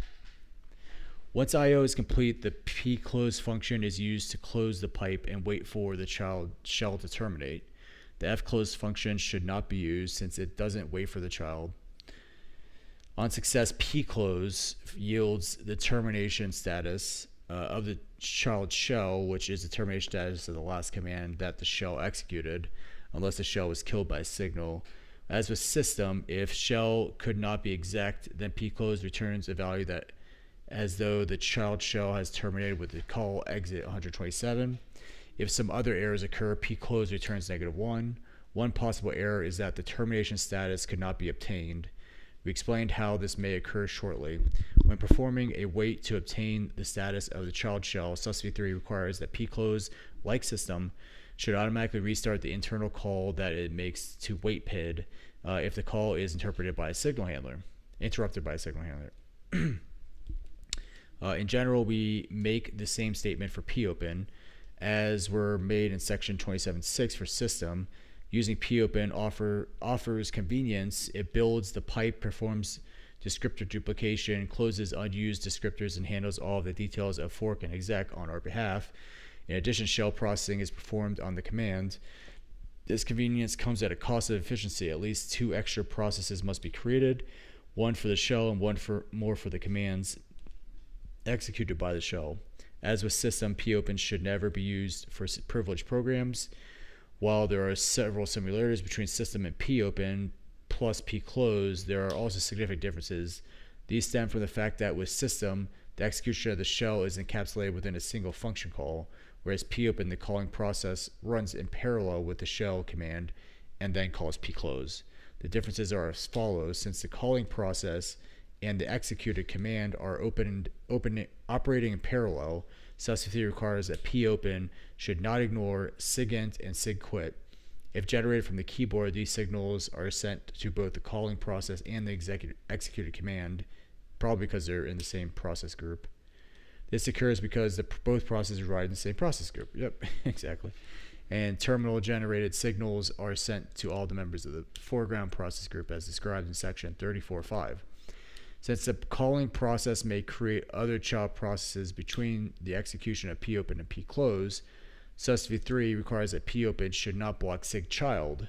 This means that if the calling process performs a wait operation before the pclose call, it may retrieve the status of the child created by popen. In this case, the popen is later called, it will return -1 with error node set to each child, indicating that pclose could not retrieve the status of the child.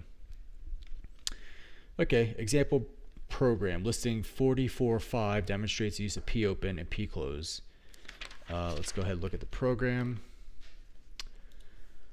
So again, I'm not a huge fan of this API, but we'll look over it. So we include C-type limits, print wait status, and the project header. To be honest, I don't even know what these are pulled in for. I guess we'll find out. We define some constants here like the format string. This is probably not a good idea to format string in a command because of shell injection. This is kind of like a warning sign, but it's a test program, so not a big deal. But we have a format string defined up here, our pat size of 50, our p command buffer size, which is the size of the format plus pat size. I don't know what pat size is. I guess we'll find out. Pattern for globbing.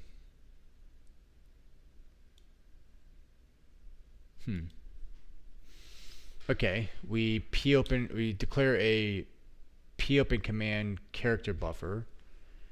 So this is a char star, and then we have a file star, file pointer for the popen, boolean to mark a bad pattern, integer len status, file count j, and then a char star for path name. This is all one big infinite loop.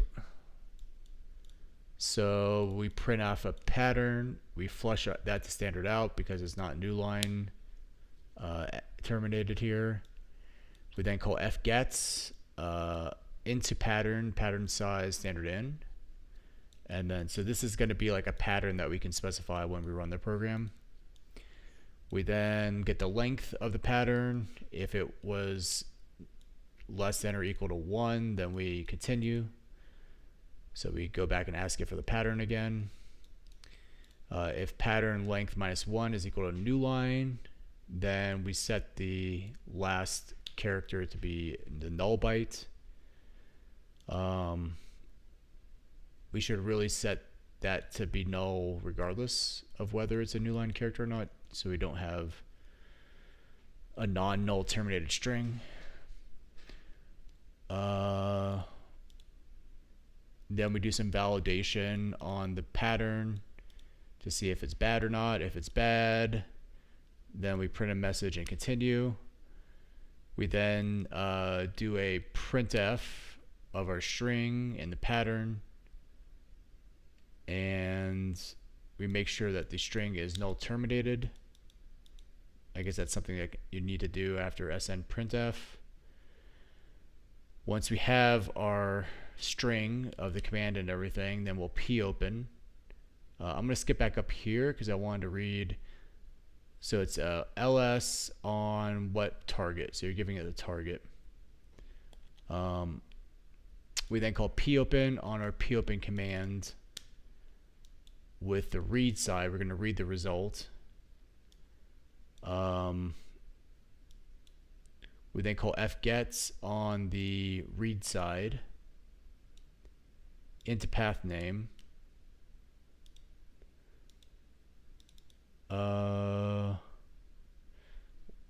Okay. And at the end we close. And where do we use path name here? Or we do printf here. Basically just print it out and then we increment file count. And at the end we say we had file count matching files. And that's just a thing to track the plurality of it. And then we pclose. Okay. Pretty straightforward. I'm not going to go over the written text here because it's pretty straightforward. So we can say popen glob. We give the pattern popen glob. It does the glob matching and prints out the results. And then if there's 0 matches, then it prints out 0. And then we can hit Control D to end a file. Boom. Okay. The construction of the command 1 and 4. Actually, I'm going to skip over that. Never mind. We'll read it.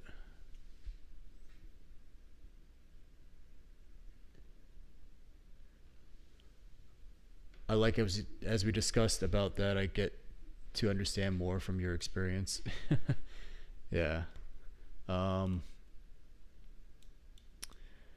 This stuff, the popen stuff, I'm not a big fan of, to be honest. System is like another library function they introduced previously. I don't like that either. I would rather literally just create all the file descriptors myself and do all this work myself, because then you have full control over it. And it's actually clear. Like, in my opinion, the code is clearer than if you're like relying on library functions to do all this stuff for you, because you're calling into this stuff. It's just doing a bunch of work. You don't understand what it's doing half the time. And yeah, just like not my cup of tea. All right, so we were at this paragraph here. The construction of the command for globbing listing 44.5 requires some explanation. Actual globbing of patterns is performed by the shell. The ls command is merely being used to list the matching file names, one per line. We could have tried to use the echo command instead, but this would have led to an undesired result that if a pattern matched no file names, then the shell would leave the pattern unchanged, and echo would simply display the pattern. By contrast, if ls is given the name of the file that doesn't exist, it prints an error message on standard error, which we dispose of by redirecting standard out to dev null. So it prints nothing to standard out and exits with a status of 1.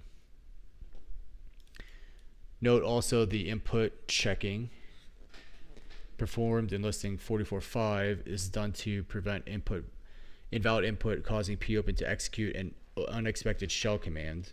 Suppose that these checks were omitted and the user entered the following input pattern and then did semicolon rm star or rm-rf slash, the program would then pass the following command to popen with disastrous results.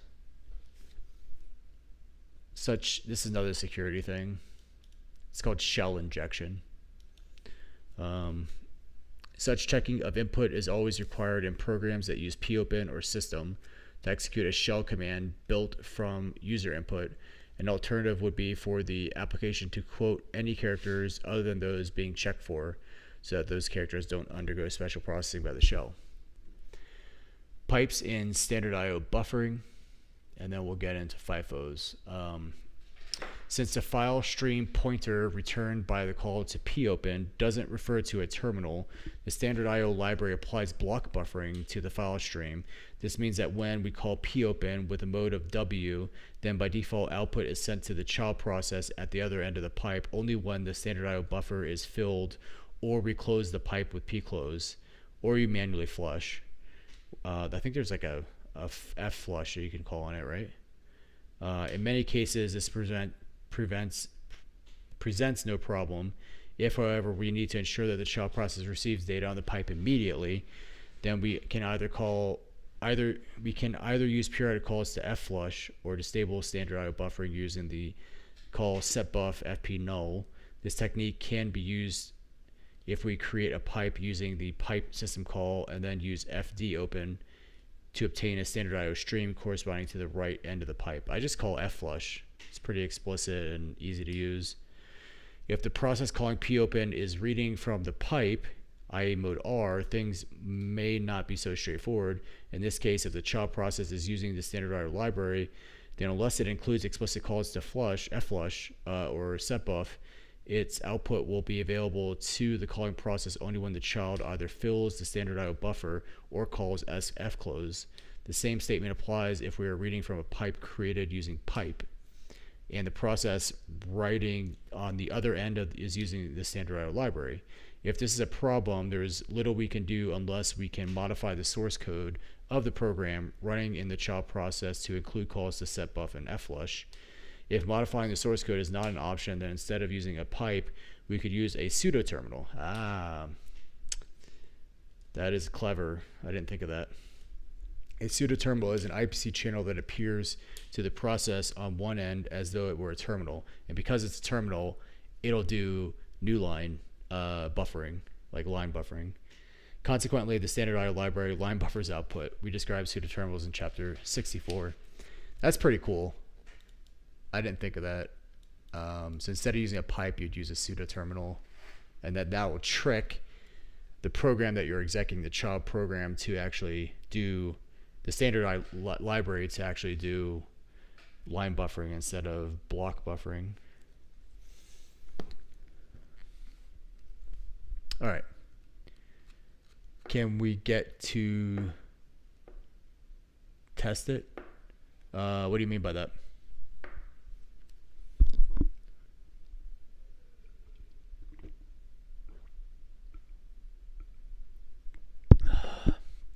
Yeah. I haven't been doing a lot of the exercises and stuff, but yeah, we can do that. Chapter 44. So in here, oh, the pseudo terminal thing. I don't know how to do pseudo terminals. They're in chapter 64. To be honest, I've never I've never used them before. I know of them because they mentioned them in the book periodically, but they are literally the last chapter of the book here is pseudo terminals. So like, I don't want to jump that far ahead. I guess, this last paragraph here, it's a clever like little trick that they did, because if you're not aware, like the standard IO library, the stuff like fprintf, fopen, like all the calls that have the F prefix, fclose, fflush. If you just do like, I think man fflush. So you can see like all the standard IO stuff. Is there man standard IO? Yeah. Yeah, so there's a lot of calls here. There's like the put calls, printf, fopen, fgets, ferror, fflush, scan, fscan. All of these calls, they form a set of functionality that's implemented in the standard library that does its own buffering, and it flushes into the kernel, and then the kernel does its own page table buffering where it'll buffer your IO itself. So there's two levels of buffering. There's the standard IO library, the stdio buffering, and then there's the kernel buffering.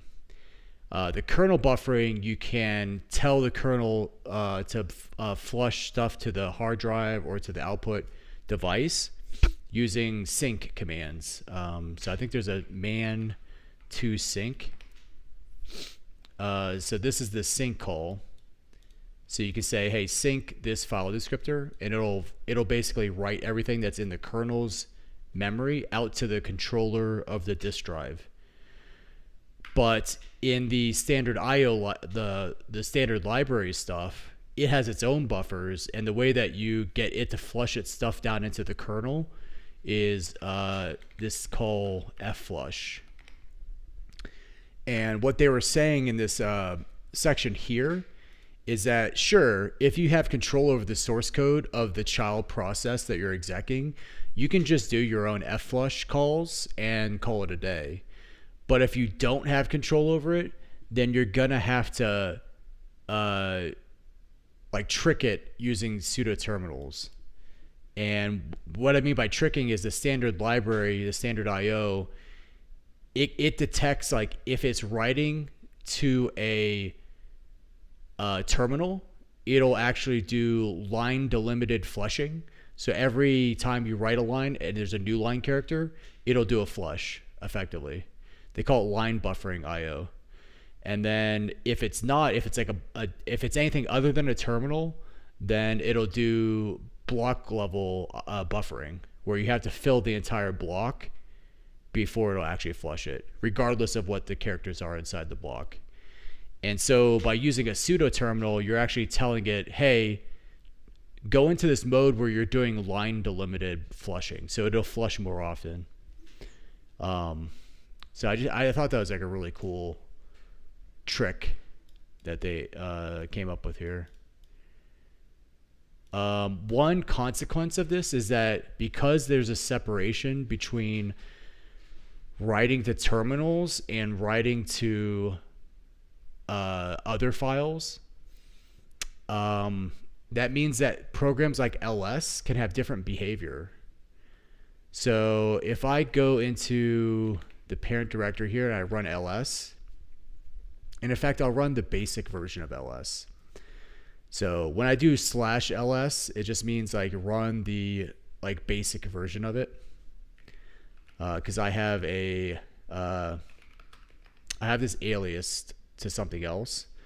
So when I do /ls, it means don't use the alias. So I do /ls. You can see it's like showing me all of the directories and files in this current directory. But then if I pipe that into this program called cat, which cat just takes what you give it and outputs it, that changes the output entirely. It's totally different. And you might think, well, why didn't it just set these bytes into cat so that cat could then just output them? And what happens is when it's writing to a terminal, it'll actually use different output.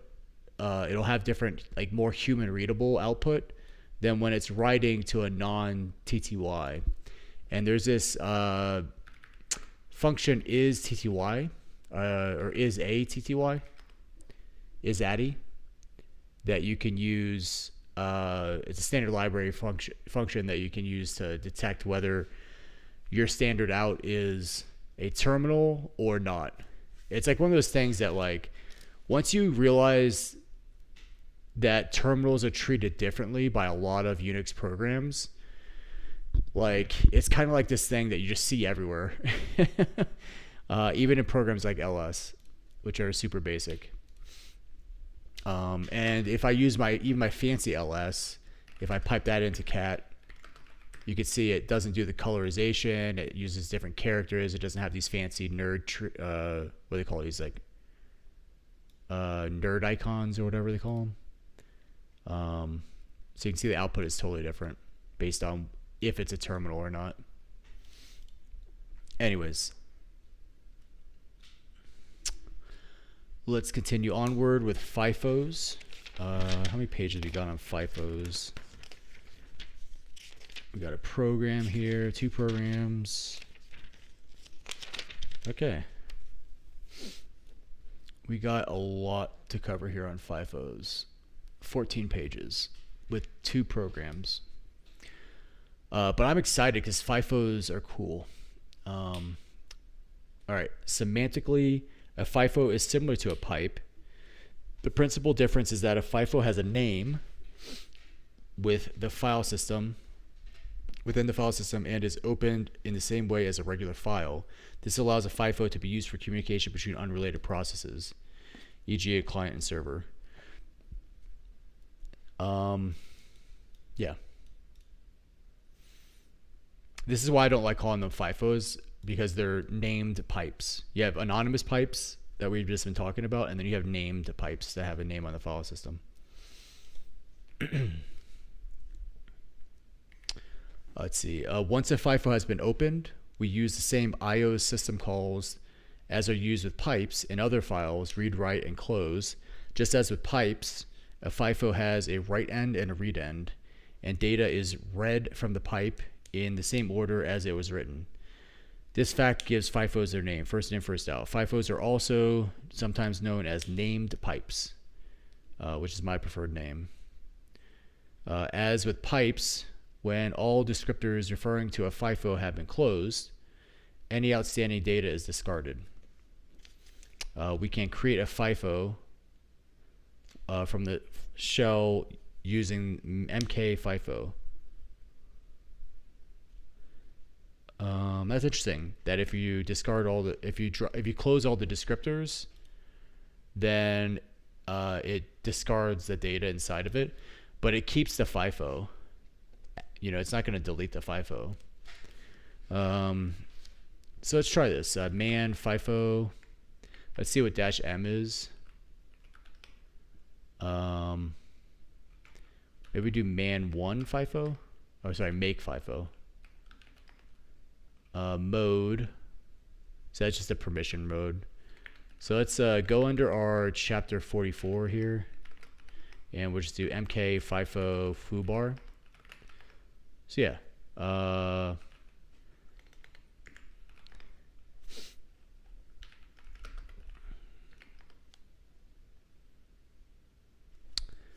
So what's cool here is the old school ls will list it as a P for pipe, but my fancy ls actually has a pipe character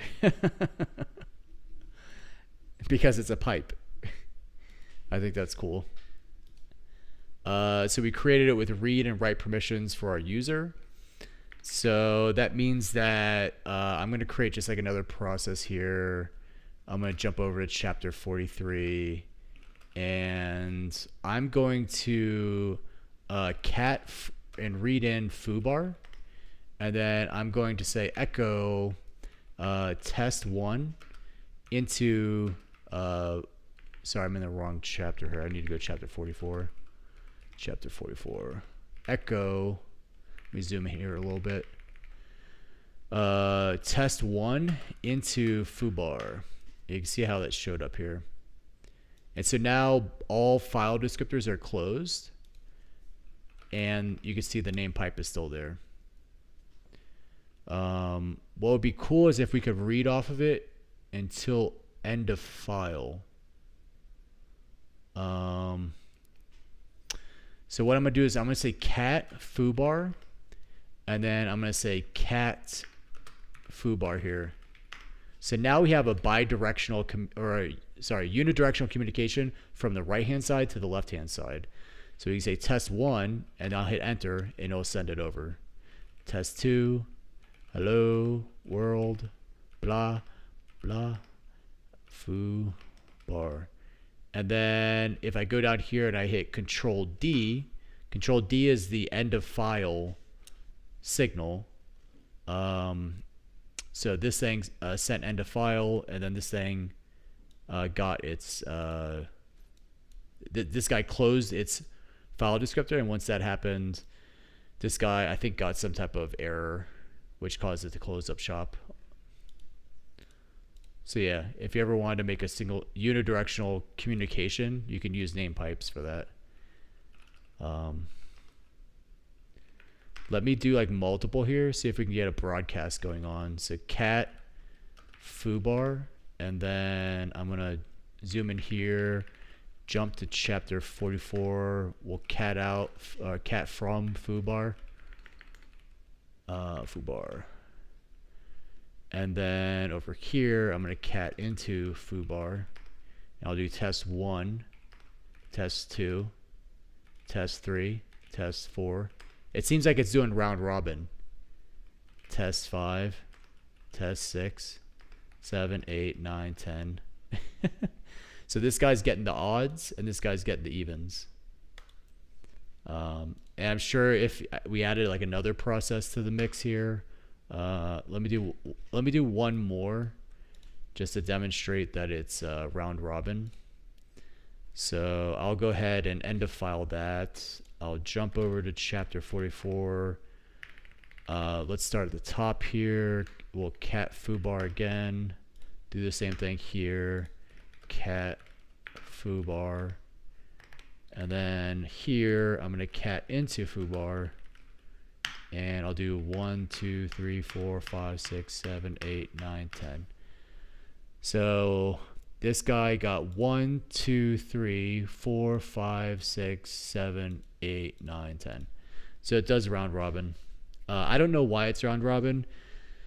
To be honest, my expectation is that it would be random, just based on whatever the kernel felt like doing. But maybe Linux has some type of guarantees of fairness.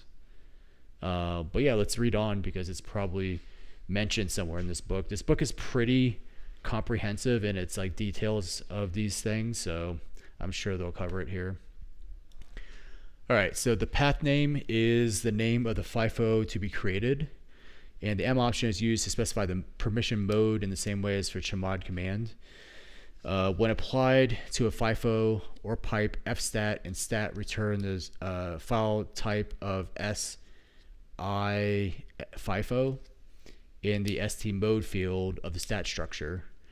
When listed with ls-l, a FIFO is shown with the type P in the first column, and ls-f appends the pipe symbol to the FIFO path name.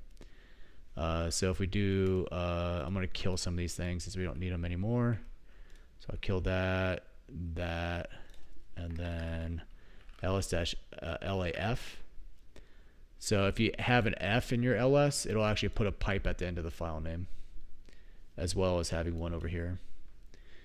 MK FIFO function creates a new FIFO with the given path name. So this is the actual system call. So if you man up syscalls and we go to FIFO, it actually isn't a syscall. I would have expected it to be a syscall. Let's see, MK FIFO, and we'll do -A.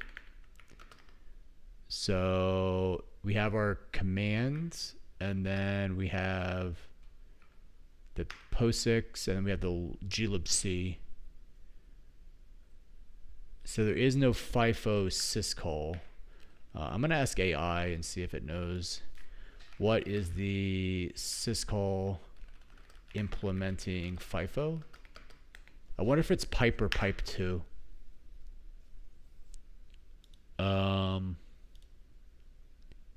Make nod. Okay, that's right. Man to MK nod FIFO. Yeah. So this make node, you can use that to create devices, and I guess you can also use it to create FIFOs and sockets and block devices, character devices, and I guess regular files as well. All right. I've only used that to create character and block devices.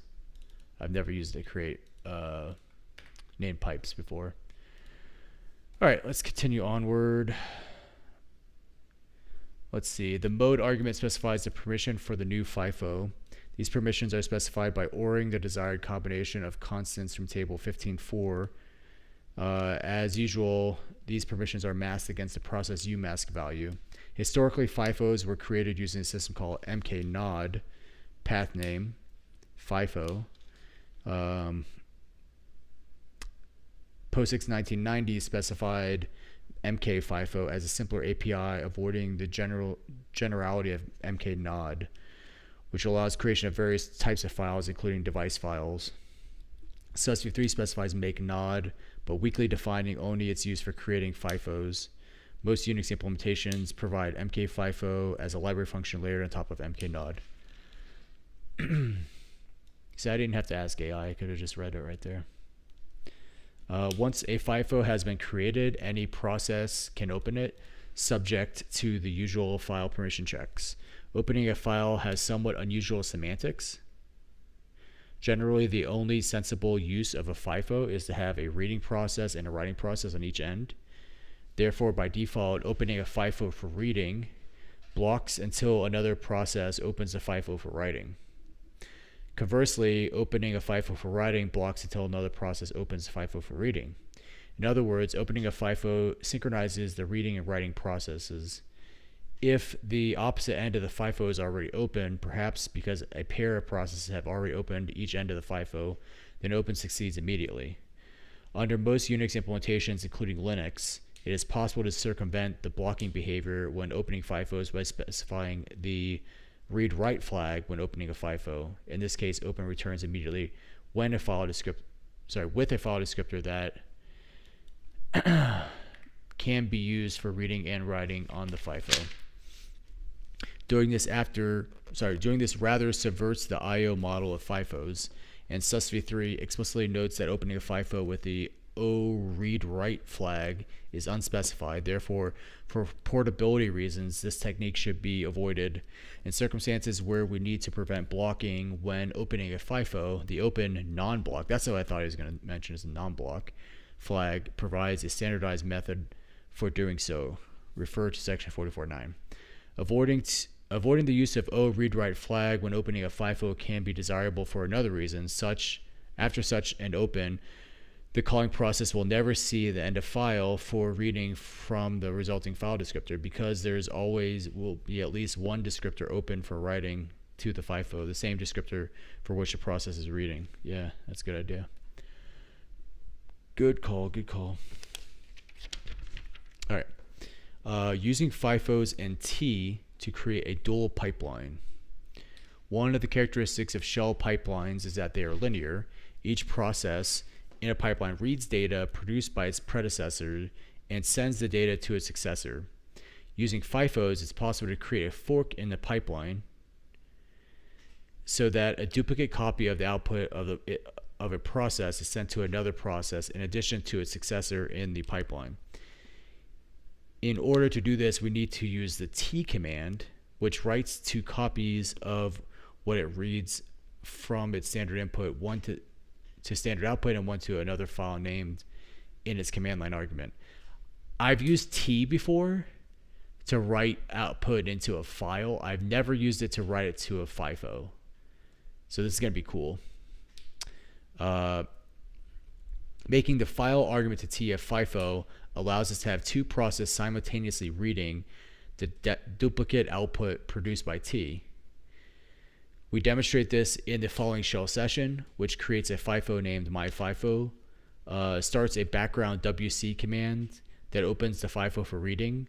This will block until the FIFO is open for writing, and then executes a pipeline that sends the output of LS to T, which both passes the output further down the pipeline to sort and sends it off to the myFIFO FIFO.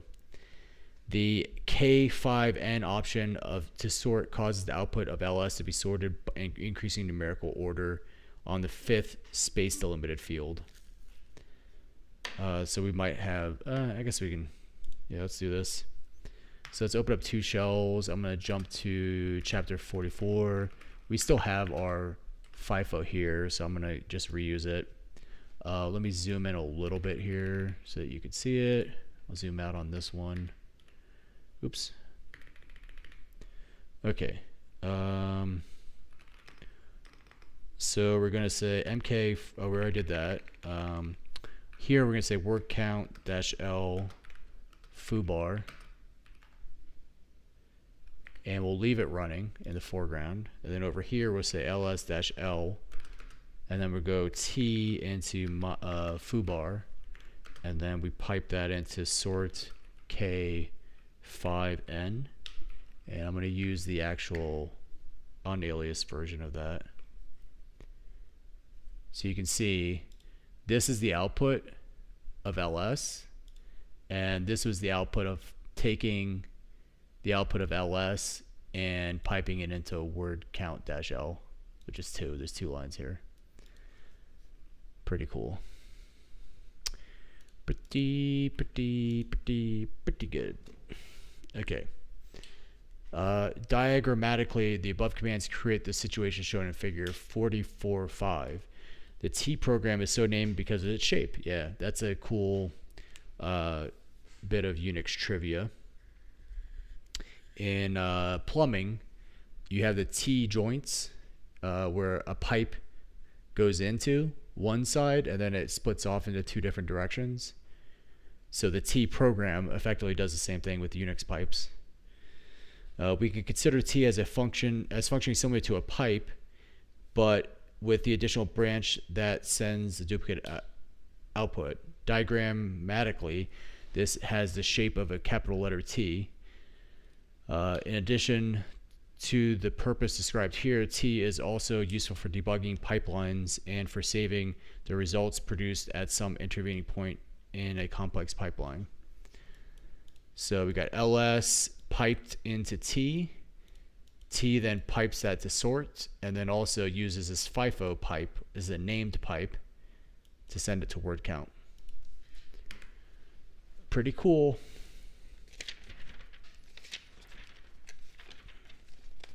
So we got about 11 pages left on FIFOs. There's a lot of FIFO stuff. I'm learning some new things though. In this section, we present a similar client-server application that employs FIFOs for IPC. So T kind of branch things, exactly. Yeah, it's like in plumbing T connector. Like this thing. So your command is being piped into here, and then it goes in 2 different directions. So that's why it's called T. Because it sends it to standard out, and it also sends it to another separate location. Oops, I messed that up. Let me bring that back. That's not what I wanted. There we go.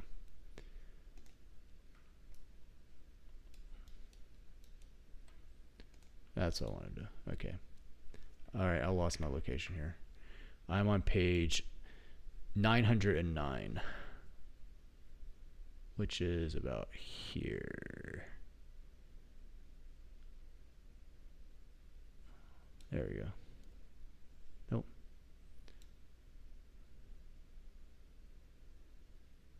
There we go. 909. Zoom in there again. All right, so we're going to do this client-server application using FIFOs. I just had some like chicken thigh and what else did I have? Mango and some nuts, some mixed nuts, macadamia, almonds, walnuts, and some cranberry juice. And that's about it.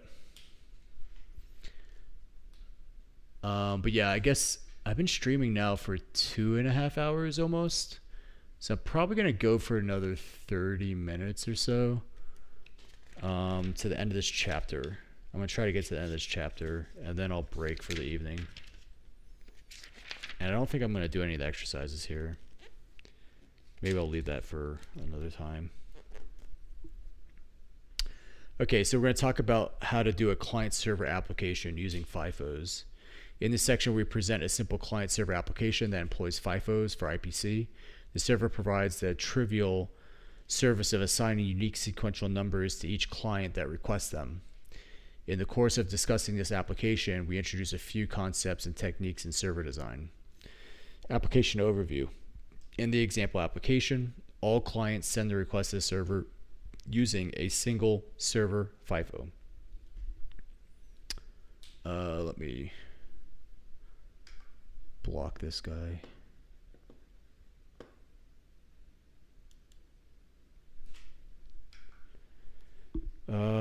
The header file listing 44.6 defines the well-known name temp sequence number SV.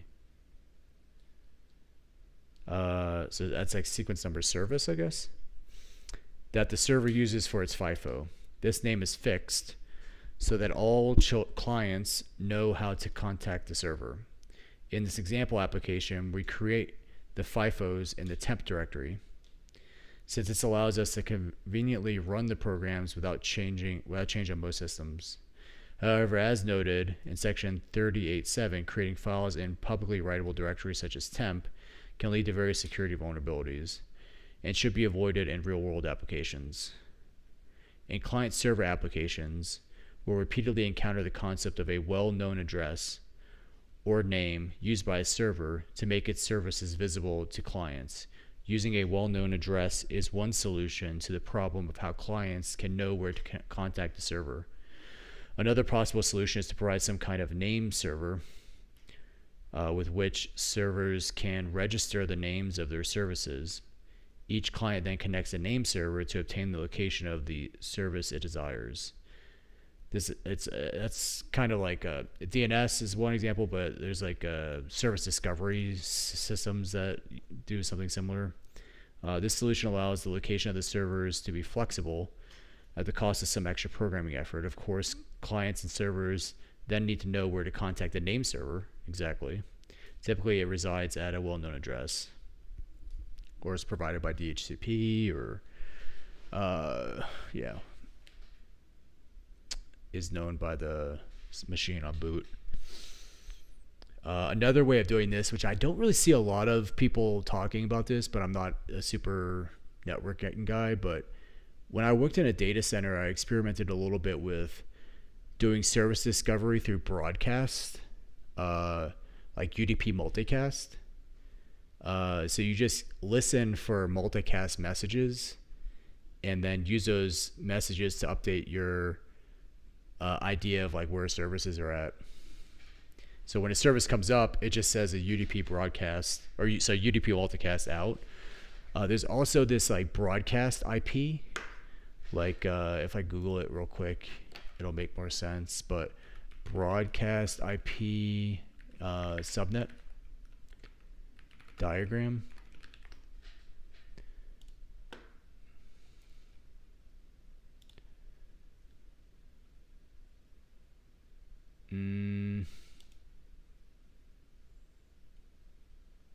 This is not a good diagram.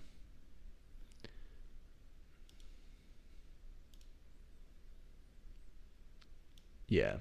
So usually it's the if you have ones for your subnet IP address, like the subnet part of your IP address, that's usually what's known as the broadcast address. And if you send IP packets to that address, they get broadcast to everything in the subnet. And so if all of the hosts that are consuming the service are on the same subnet, you can broadcast to all of them just by talking to that IP address. And I've never seen any service discovery stuff use either UDP multicast or broadcast addresses on IPv4 subnets. And then I think IPv6 has a similar concept of broadcasting messages on an IPv6 subnet. So I don't know. Those are some things that I like. In the back of my head, I kind of want to like see someone eventually implement that, if not me. Because the problem with the service discovery where you go to the service discovery server is like, well, what if that service discovery server is down, has a reliability issue? Then you can't discover services. It's like, okay. Whereas this other thing with broadcast, it's like, at worst, you have like an incomplete picture of the world, but at least you're not subject to the reliability of a centralized service to find out where your other services are. All right, let's continue reading. So I can send packets to subnet address to discover devices on the same network.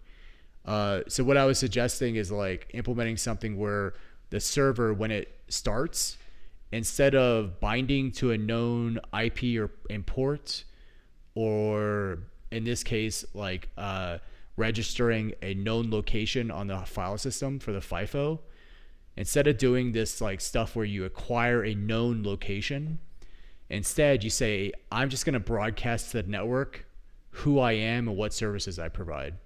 And I do that either through IPv4 broadcast IP, or I do it through IPv6 broadcast, or I do it through UDP multicast. And I think IPv6 has some type of multicasting. And then in that sense, you're relying on the networking infrastructure to provide the service discovery instead of having a known location that has like all the service discovery information. Anyways, it's just like an idea I had bouncing around in my head. Eventually I want to get around to like finding something that does it or implementing it myself. It is not, however, possible to use a single FIFO to send responses to all clients, since multiple clients could race to read them from the FIFO and possibly read each other's response messages rather than their own FIFO. Therefore, each client creates a unique FIFO that the server uses to deliver the responses for that client, and the server needs to know how to find each client's FIFO. One possible way to do this is for the client to generate its FIFO path name and then pass the path name as part of the request message. Alternatively, the client and server can agree on a convention for constructing a client FIFO. They should use TCP IP for this and like not do this. TCP IP solves all this. Alternatively, the client and server can agree on a convention for constructing a client FIFO path name, and as part of the request, the client can pass the server the information required to construct the path name specific to this client. This later solution is used in our example. Each client's FIFO name is built from a template, client FIFO template, consisting of a path name containing the client's process ID. The inclusion of the process's ID provides an easy way of generating a unique name unique for this client. But what if the client creates multiple connections because we're only including the process ID? That means that you can only have one connection per process. So it'd be better to have a client ID that's separate, more of like a session ID. Figure 44.6 shows how this application uses FIFOs for communication between the client and server process in our application. The header file so-and-so defines the formats for the request message sent from the clients to the server and for the response message sent from the server to the clients. This is actually pretty cool. I might pull his code down and play with it since he has it up on the website. So we have this client server program, and then we go into non-blocking I/O, semantics of read and write on pipes and FIFOs, and then a summary. So we're almost done here. So this is the diagram for how things go. So we have some clients and we have some server. The server has a known pipe that it manages here. And then the client A comes in and requests. It provides its PID along with a length of the request, I guess. And then the server says, okay, now that I got your PID, I'm going to create a FIFO over here for you to talk to me. And then I'm going to start sending my response out through that. And then the client will read off of it. And then I guess the server will close. Another thing would be like a request ID. This is a lot of infrastructure, and I don't recommend doing things this way, but he could improve this. Or maybe we could improve it for him. Using FIFOs in a single server multi-client application. I mean, TCP solves all this stuff. So I would never do it this way, but it is interesting playing with these things. All right, recall that the data in pipes and FIFOs is a byte stream. Boundaries between multiple messages are not preserved. This means that when multiple messages are being delivered to a single process, such as a server in our example, then the sender and receiver must agree on some convention for separating the messages. Various approaches are possible. Terminate each message with a delimiter character. So this is what they refer to as like message framing. And the problem is that you can have multiple clients writing to the same pipe, and their messages and framing information get interleaved, which will just like mess everything up. So I wouldn't even do things this way. I think to do this right, you need some type of mutual exclusion lock on the FIFO itself, where when client A is doing its writes, it says, okay, I'm going to get my exclusive lock on the FIFO. I'll do my write, and then I'll release the lock. And then client B does the same. But I think there are some guarantees. As long as your message is within a certain length, that it completes atomically. So maybe they're just exploiting that here. So terminate each message with a delimiter character, such as a new line character. For an example of this technique, see readline function in listing 59.1 on page so-and-so. In this case, either the delimiter character must be one that never appears as part of the message, or you must adopt a convention for escaping the delimiter if it does occur within the message. For example, if we use a new line delimiter, then the characters slash plus new line could be used to represent a real new line character within the message, while slash slash could represent a real slash. One drawback of this approach is that the process reading messages must scan data from the FIFO a byte at a time until the delimiter character is found. Include a fixed size header with a length field in each message, specifying the number of bytes and the remaining variable length component of the message. In this case, the reading process first reads the header from the FIFO and then uses the header's length field to determine the number of bytes to read for the remainder of the message. This approach has the advantage of effectively allowing messages of arbitrary size, but could lead to problems if a malformed message, e.g. a bad length field, is written to the pipe. Use fixed length messages and have the server always read messages of this fixed size. This has the advantage of being simple to program. However, it places an upper limit on the message size and means that some channel capacity is wasted, since short messages must be padded to the fixed length. Furthermore, if one of the clients accidentally or deliberately sends a message that is not of the right length, then all subsequent messages will be out of step. In this situation, the server can't easily recover. Yeah, it's one of the benefits of the delimiting, the message framing, that it's delimited. The three techniques are illustrated in figure 44.7. Be aware that for each of these techniques, the total length of each message must be smaller than pipe buff bytes in order to avoid the possibility, this is what I was talking about, avoid the possibility of messages being broken up by the kernel and interleaved with messages of other writers. So if we go and ask AI here, how do I tell the length of pipe? What is it called? Pipe buff? Buff on Linux. Cat proc, no. Use pathconf on, oh, it's getconf, okay. That's what I thought. I thought you could do getconf. Getconf pipe buff. Why does that not work?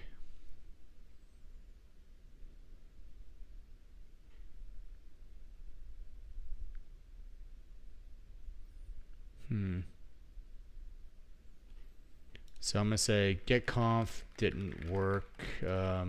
Is there another CLI that I can use without writing a C program?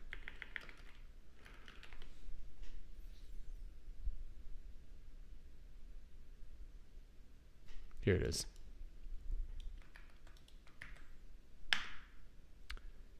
Pipe max size.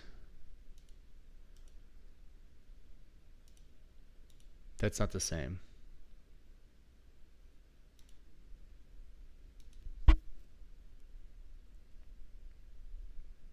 So you can say strace. We want to trace the read syscall and okay.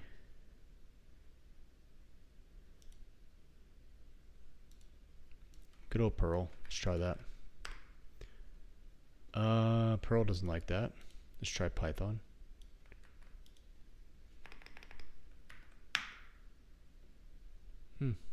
Doesn't like that either. Maybe if we just do pipe buff instead of SC pipe buff. Nope. Well, let's go with the original C program here. It's called PC pipe buff, path config, not sysconfig. So maybe PC pipe buff? No. Let's maybe do path config. Pipe buff. Sysconfig pipe buff. Okay.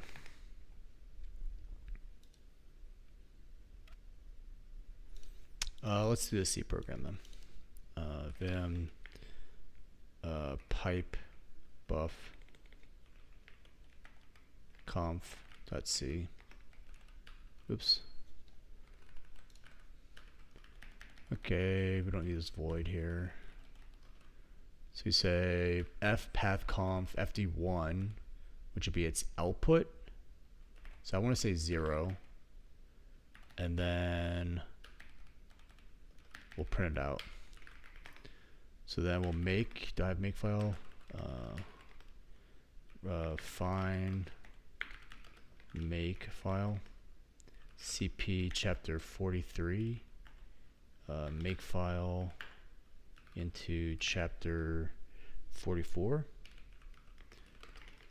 Oops. All right, make, and then build. And if I cat, or if I say that, but pull in our foobar.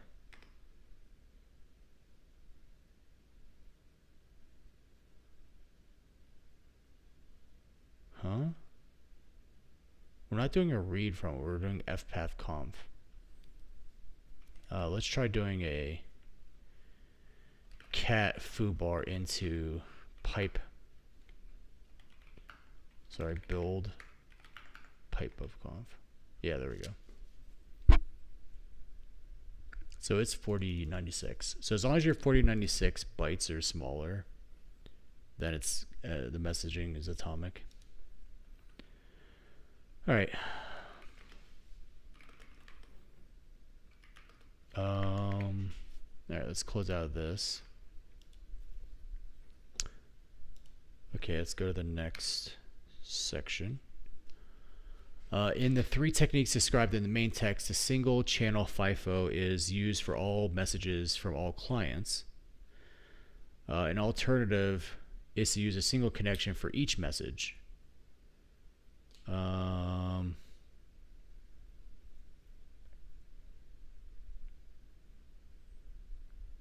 The sender opens the communication channel, sends its message, and then closes the channel. The reading process knows that the message is complete when it encounters end of file.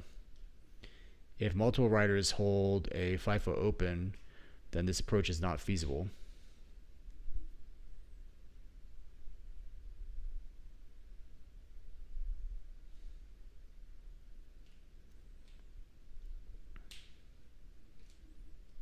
Because the reader won't see end of file when the writer closes the FIFO. This approach is, however, feasible when using stream sockets where a server process creates a unique communication channel for each incoming client connection. Exactly.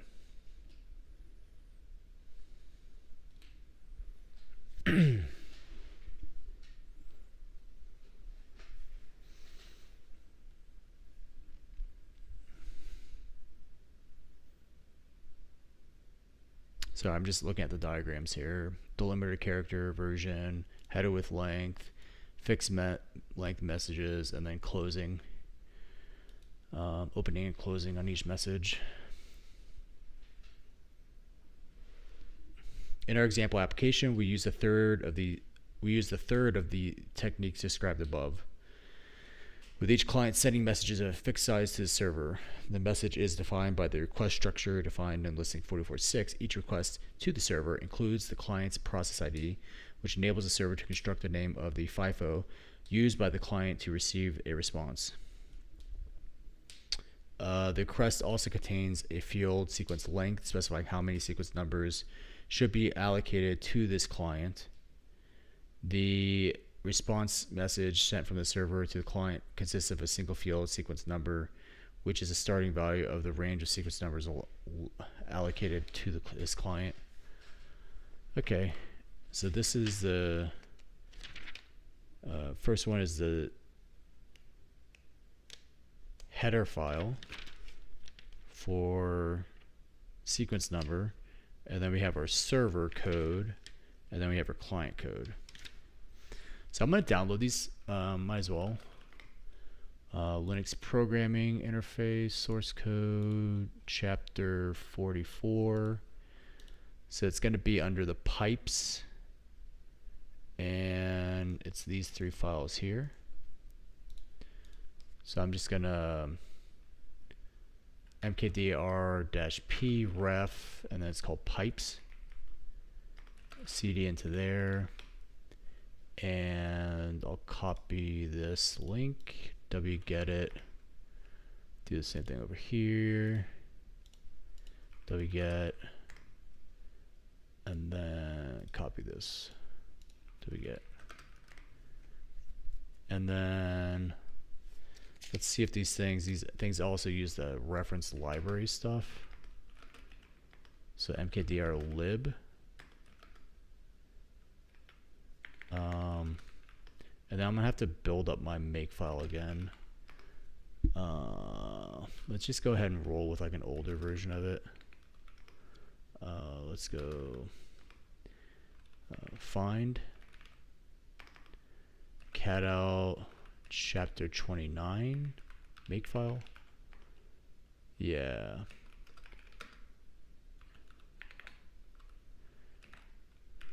That's 44 makefile.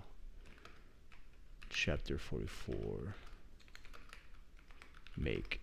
Okay, so now I need my header ref lib, and that's gonna be up here somewhere. This thing here, lib.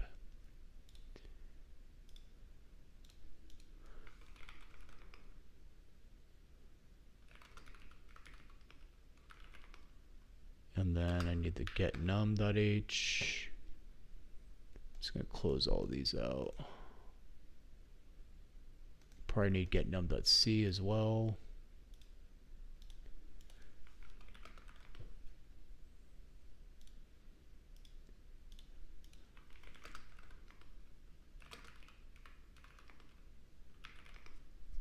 Need error functions.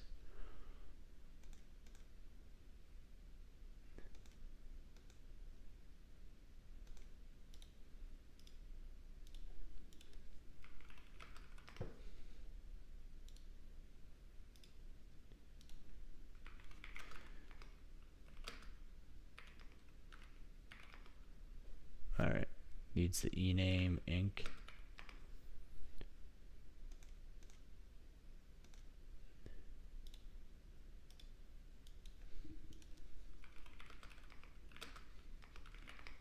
Okay, not built. Build ref pipes. So I can run the server here.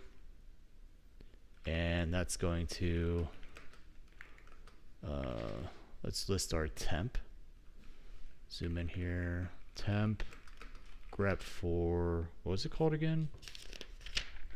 He's got the header file here. Sequence number, seq num. So we have our pipe now. So let's jump to chapter 44 and run build ref pipes client.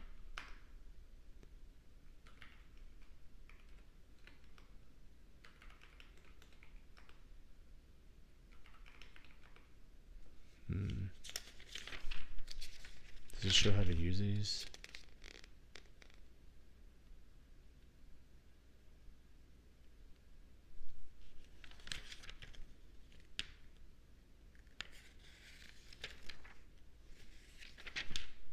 Oh, so I can say, hey, I want 20. You'd be like, yeah, you got 20. And then I can go back and say, hey, I want 1. It's like, okay, you're at 24. You're at 25. You're at 47. 46, sorry.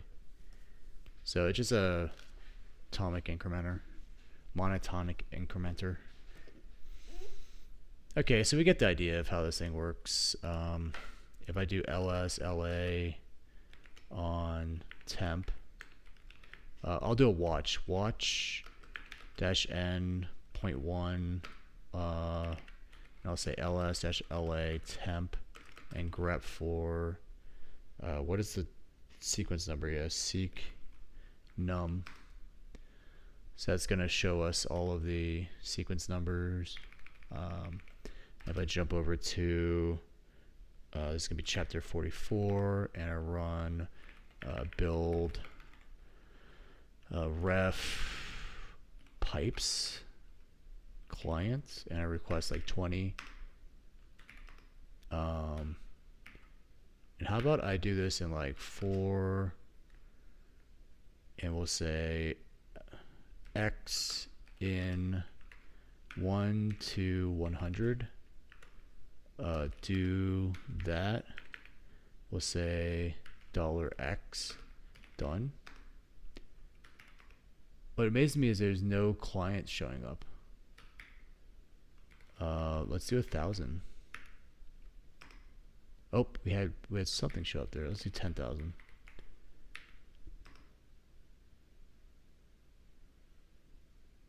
It's like for a split second something showed up there. They're not sticking around for long. Okay. What do I want to do here? So we ran the code, everything was cool. I guess we want to read over the code here. What time is it? 5:30. Okay, I think I'm gonna break as soon as I'm done with this chapter. So we got 1, 2, 3, 4, 5, 6, 7, 8, 9 pages left. I don't want to leave it here because we're almost done with this chapter. But let's go ahead and like focus on just reading through all this stuff, and yeah, let's get through it. So there's a bunch of includes. We define server FIFO as a well-known location. The client FIFO template has this %LD in it, but for the most part, it's the same name. CL instead of SV. Client FIFO name length is going to be the template plus 20 conceivably. Then we have a request struct that has a PID and the sequence length, the length of a desired sequence. So that's like the request value and the thing that's doing the requesting, which is used for the template. And then the response is just the sequence number. Listing 47.4 shows the code for the server. The server performs the following steps. I'll just go over the code myself. So server is pretty straightforward. It has a bunch of stuff to declare some memory. It sets its UMass to 0. And then it makes its FIFO at the server well-known location. And then it opens up the FIFO for reading because it's receiving its requests. And then it's going to open a dummy, open an extra write descriptor so we never see EOF. That's interesting. So that's how it keeps it open, is it opens up its own writer that never closes, or it doesn't close until the end of the program, which it's an infinite loop here, so it never closes. And then it says I'm going to signal, or I'm going to ignore any sig pipe signals. I'm going to go into infinite loop, and then I'm going to read off the server thing into my request struct. And then I'm going to format out my path for the client FIFO. And then I'm going to open it up for write only. And then I'm going to send my response, which is the response sequence number is assigned. I then write it out here. And then I close to let the client get EOF. And then I increment my sequence number by that length. And the problem with this server is that it's single threaded. So if one of these clients is not reading, like it opened but it didn't read, then it would hang the entire server. So this server implementation is not great. Client program. We can just go over the code ourselves as well. I don't like reading the descriptions because it's like, just read the code. The code is the thing. The descriptions, maybe here he says something about, this is an example of an iterative server in which the server reads and handles each client request before going on to handle the next client. An interactive server design is suitable when each client request can be quickly processed and responded to, so that other clients' requests are not delayed. An alternative design is concurrent server. You definitely want a concurrent server, in which the main server process employs a separate child process or thread or go routine or coroutine or n number of things to handle each client request. We discuss server design further in chapter 60. Okay. The only other detailed note, okay, I don't really care about that. So let's look at the client code. So the client code has a static char star client FIFO,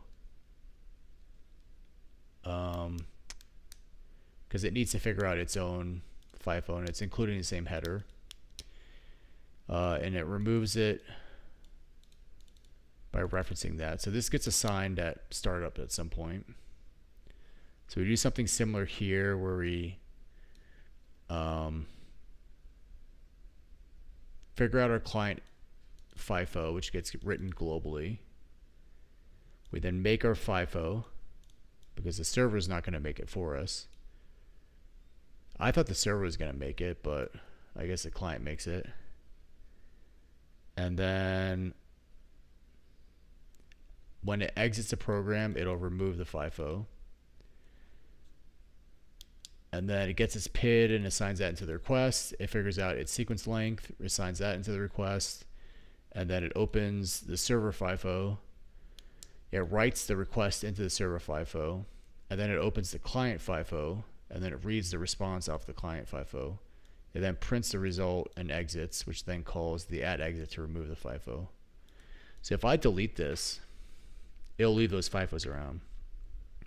So I'm going to say 10 here. And then I'm going to vim up, or I guess I can go over here and do it. No, I'll do it here. Vim. I'm just going to make a small change to, what is this? Ref pipes client. And this is going to be for remove FIFO. I'm just going to say that's a no op now. And we can say make. And we're going to rerun the clients now, just 10 of them. And you can see their client FIFOs stick around here. Cool. I'll kill this. I'll kill this. Don't need that anymore. Up here, it says the only other detail. That's not my camera here. The only other detail of note is that the exit handler established an @exit, which ensures that the client's FIFO is deleted when the process exits. Alternatively, we could have simply replaced an unlink call immediately after open of the client FIFO. This would work because at that point, after they both have performed blocking open calls, the server and client would each hold open file descriptors for the FIFO, and removing the FIFO name from the file system doesn't affect these descriptors or the open file descriptions for which they refer. Okay. I didn't know that open was blocking like that. Non-blocking IO. All right. Let's skip over to there. So, as noted earlier, when a process opens one end of a FIFO, it blocks if the other end of the FIFO has not yet been opened. Sometimes it is desirable not to block, and for this purpose, the O non-block flag can be specified when calling open. So I forgot that this thing blocks unless you say non-block. Most open things don't block when you open. If the other end of the FIFO is already open, then O non-block flag has no effect. On the open call, it successfully opens the FIFO immediately as usual. The non-block flag changes things only if the other end of the FIFO is not yet open, and the effect depends on whether we are opening the FIFO for reading or writing. If the FIFO is being opened for reading, and no process currently has the right end of the FIFO open, then the open call succeeds immediately, just as though the other end of the FIFO was already open. If the FIFO has been open for writing, then the other end of the FIFO is not already open for reading, then open fails, setting the error node to ENXIO. The asymmetry of the O non-block flag, depending on whether the FIFO has been open for reading or for writing, can be explained as follows. It is okay to open a FIFO for reading when there is no writer at the other end of the FIFO, since any attempt to read from the FIFO simply returns no data or blocks. It should block. So that's the thing, like non-blocking sets the whole thing to be non-blocking, but really ideally you'd have a mode where you can make it to where the open doesn't block but the read does block. That's the semantics that I would expect, but it doesn't seem like you can do that. Since any attempt to read from the FIFO simply returns no data, however, attempting to write to a FIFO for which there is no reader would result in the generation of a SIG pipe signal and an ePipes error from write. Table 44.1 summarizes semantics of opening a FIFO, including the effects of O non-block described above. Makes sense. Using the O non-block flag when opening a FIFO serves two main purposes. It allows a single process to open both ends of a FIFO. The first process opens a FIFO for reading, specifically O non-block, and then opens a FIFO for writing. It prevents deadlocks between processes when opening two FIFOs. A deadlock is a situation where two or more processes are blocked because each is waiting on the other process to complete some action. The two processes shown in figure 44A are deadlocked. Each process is blocked waiting to open a FIFO for reading. This block would not happen if each process could perform its second step, opening the other FIFO for writing. This particular deadlock problem could be solved by reversing the order of steps 1 and 2 in process Y while leaving the order of process X unchanged, or vice versa. However, such an arrangement of steps may not be easy to achieve in some applications. Instead, we can resolve the problem by having either process or both specify the O non-block flag when opening the FIFOs for reading.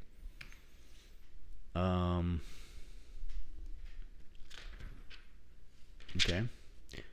Process X and process Y opens FIFO A for reading, opens process B for reading, opens process B for writing. Yeah. Yep, deadlock. Here, we get the O non-block flag. Okay, the O non-block flag affects not only semantics of open, but also because the flag then remains set for the open file description, the semantics of subsequent read and write calls. We describe these effects. Oh, you can use FCNTL, probably. Yeah.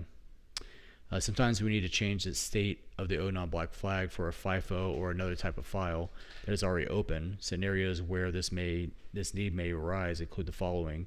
We opened a FIFO using non-block, but we want subsequent read and write calls to operate in blocking mode. We want to enable non-blocking mode for a file descriptor that was returned by pipe. More generally, we might want to change the non-blocking status of any file descriptor that was obtained other than from a call to open. For example, one of these 3 standard descriptors that are automatically open for each new program run by a shell or a file descriptor returned by socket. For some application-specific purpose, we need to switch the setting of the non-block setting of a file descriptor on or off. For these purposes, we can use FCNTL to enable or disable the O non-block open file status flag. To enable this flag, we write the following, omitting error checking. So, yeah, you just say, hey, enable it or disable it. Okay. Semantics of read and write on pipes and FIFOs. Table 4.2 summarizes the operation of read for pipes and FIFOs and includes the effect of O non-block flag. The only difference between blocking and non-blocking reads occurs when no data is present and the write end is open. In this case, a normal read blocks while a non-blocking read fails with the error E again. Semantics of read. So we have non-blocking disabled and enabled, and the data bytes available in pipe. So we got 0 data, then we block or we fail with E again. 0 data, but the write end is closed, everyone gets an EOF. P is less than N, then we read P bytes. P is greater than or equal to N, we read N bytes. The impact of the O non-block flag when writing to a pipe or FIFO is made complex by interactions with the pipe buff limit. The write behavior is summarized in table 44.3. N is less than pipe buff, N is greater than pipe buff. Read end is closed. Okay. So with non-blocking and N is less than pipe buff, then it's an atomic write, atomic read.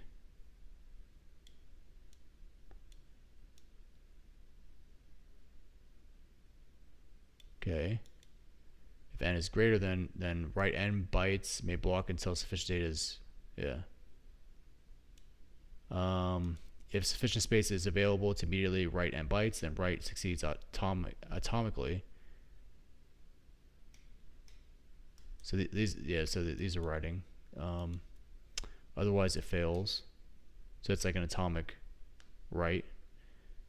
So this is the happy path here. This is the sad path where you're in non-blocking mode and you're trying to write a buffer that's bigger than the pipe buff. So it can't be done atomically. And you can't wait for it to be written because you're in non-blocking mode. If there's sufficient space to immediately write some bytes, then write between 1 and n bytes, which may be interleaved with data written by other processes. Otherwise, the write fails again. Yeah, see, this is a situation you don't want to get into if you can avoid it. The O non-block flag causes a write on a pipe or FIFO to fail. In any case where data can't be transferred immediately. This means that if we are writing to a pipe buff bytes, then write will fail if there's not sufficient space in the pipe or FIFO, because the kernel can't complete the operation immediately and can't perform a partial write, since that would break the requirement that writes up to pipe buff bytes are atomic. When writing more than pipe buff bytes at a time, a write is not required to be atomic. For this reason, write transfers as many bytes as possible, a partial write, to fill up the pipe or FIFO. In this case, the return value from write in this manner is the number of bytes actually transferred, and the caller must retry later in order to write the remaining bytes. However, if the pipe or FIFO is full, so that not even one byte can be transferred, then write fails with the error E again. Summary: pipes were the first method of IPC under the Unix system, and they are used frequently by the shell, as well as other applications. A pipe is unidirectional, limited capacity byte stream that can be used for communication between related processes. Although blocks of data of any size can be written to a pipe, only writes that do not exceed pipe buff bytes are guaranteed to be atomic. As well as being used as a method of IPC, pipes can also be used for process synchronization. Boop, boop, boop, boop. When using pipes, we must be careful to close unused descriptors in order to ensure that reading processes detect end of file and writing processes receive sigpipe signal or the epipe error. Usually it is easiest to have the application writing to a pipe ignore sigpipe and detect a broken pipe via the epipe error. The popen and pclose functions allow the program to transfer data to or from the standard shell command without needing to handle the details of creating a pipe, execing the shell, and closing unused file descriptors. FIFOs operate in exact the same way as pipes, except that they are created using mkFIFO, have a name in the file system, and can be opened by any process with appropriate permissions. By default, opening a FIFO for reading blocks until another process opening the FIFO for writing, and vice versa. In the course of this chapter, we looked at a number of related topics. First, we saw how to duplicate file descriptors in such a manner that the standard input or output of a filter. First, we saw how to duplicate file descriptors in such a manner that the standard input or output of a filter can be bound to a pipe. While presenting a client-server example using FIFOs, we touched on a number of topics in client-server design, including the use of well-known addresses for a server and iterative versus concurrent server design.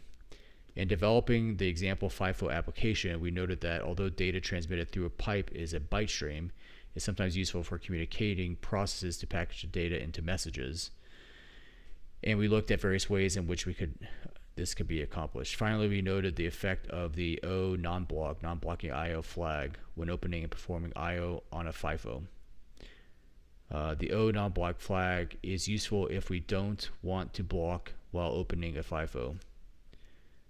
This is also useful if we don't want reads to block if no data is available, or writes to block if there's insufficient space within a pipe or FIFO. Further information, blah, blah, blah. Okay.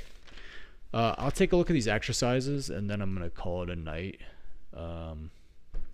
So some of these might pique my interest and I might highlight them for later, but I don't think I'm going to do any of them.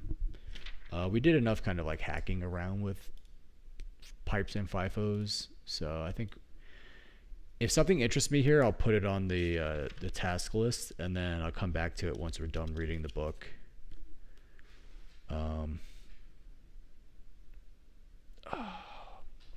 You said how for process synchronization. So when you say you just a simple example, you have two programs, a reader and a writer, and there's a named pipe on the file system.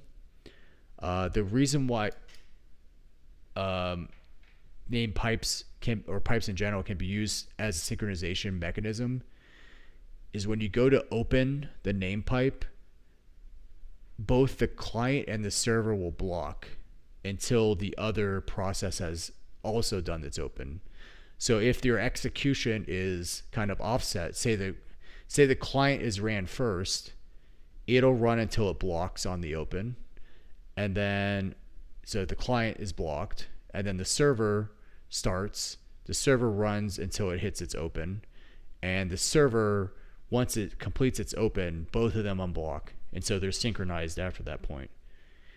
So the open is a point of synchronization. The reading and writing is a point of synchronization as well. So if you are reading off of a pipe, and I'm the writer, you are going to block until I do my write. So the writer is running the writer and the reader, or just use the terminology client and server.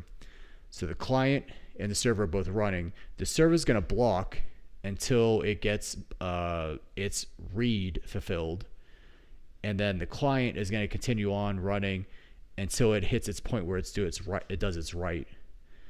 And so at that point, the write of the client and the read of the server are both in synchronous. They've been synchronized. So there's different ways that you can kind of use pipes to synchronize execution of multiple processes that are running concurrently. Because no matter what the interleaving and scheduling and start times of these processes are, they're guaranteed that once they hit those synchronization points, those processes are at the same point of execution. That's what they mean by process synchronization. Let's read through exercises. So write a program. I generally haven't been doing the exercises where we write programs only a few times because it just takes so much time. And I'm trying to get this book done. So write a program that uses two pipes to enable bidirectional communication between a parent and child process. The parent and child should loop reading a block of text from standard input and use one of its pipes to send the text to the child, which converts it to uppercase and sends it back to the parent via another pipe. The parent reads the data coming back from the child and echoes it on the standard output before continuing around the loop once more. It's kind of basic. I like these client-server things, though. Like, all right, implement popen and pclose. I really don't want to do that, so I'll skip off with that one.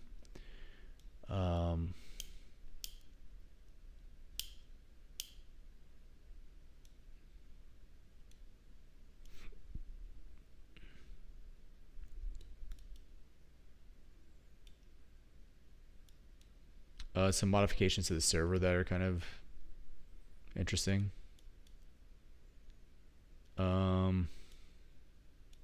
And then verified non-blocking stuff. It's interesting, some of these chapters he'll have like a lot of exercises, like pages, and then some chapters it's like one exercise. That's like one line of text. All right.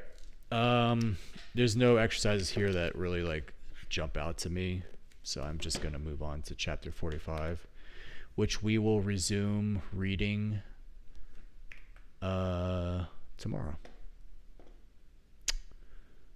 So I'm going to close out of my terminal here. I'm going to get my to-do up here because I need to do that after I get off stream. And then I'm going to get some stuff going on here. Get status. It's vim up readme. We are done with pipes and FIFOs. So let's mark that as done. Chapter 45 will now be Introduction to System V IPC.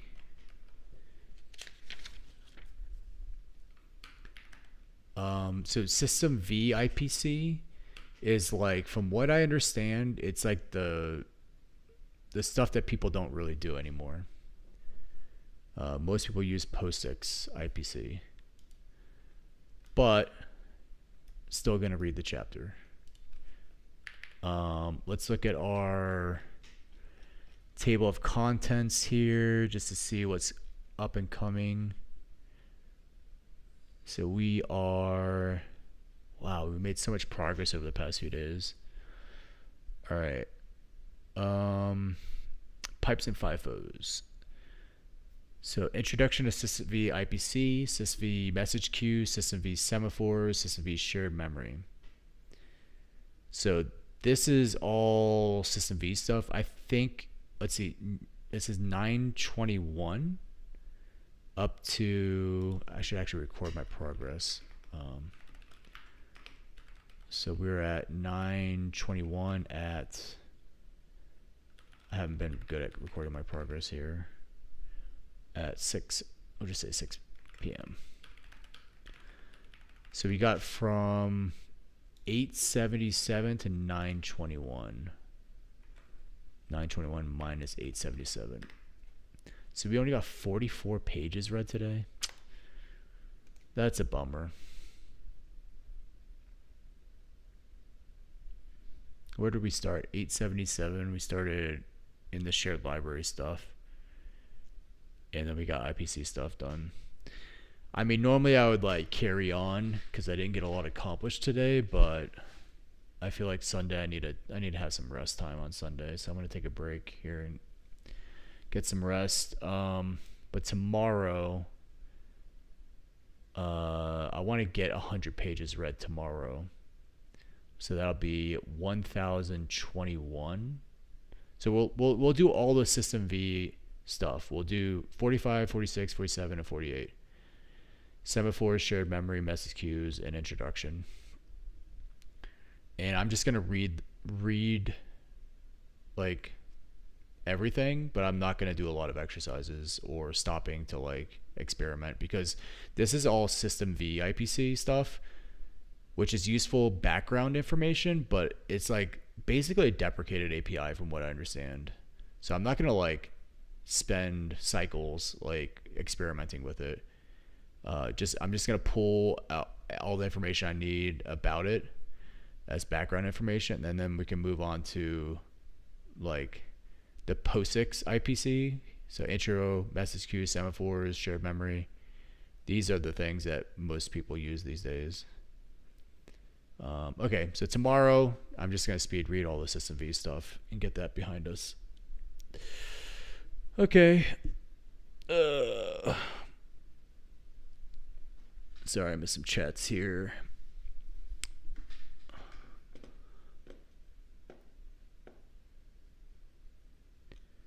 I'll be waiting for the stream. As you already in chapter 45, would you now recommend people read books more?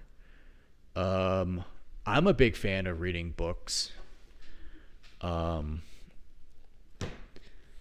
feel like it's not the most efficient way of getting a problem solved. If you have problems, solve your problems. But if your problem is that you don't know enough about how computers work, I think there is definitely a role for reading, like dedicated time spent reading. Because otherwise, like you just don't, I mean, if you're not reading a textbook, you should be reading documentation and manual pages. Like you should be doing reading regardless of whether you're reading books or not. You should be doing a lot of technical reading. Like when I do AWS stuff, I read the AWS docs. It's just like you got to read docs. And that includes manual pages. And the thing I like about books is that they have a way of synthesizing all the good stuff so that you don't have to go and like hunt for it yourself. Like people who write technical documentation for open source projects, there's often like, I find like issues where there's not a financial incentive for them to produce a very high quality artifact. So if you can get something in your native language that's like a written book and you can afford it, then I highly recommend people do that. As people don't follow from book that much, it's never about the pages, bro. Never about the pages. I agree with you. I just got to get this thing done.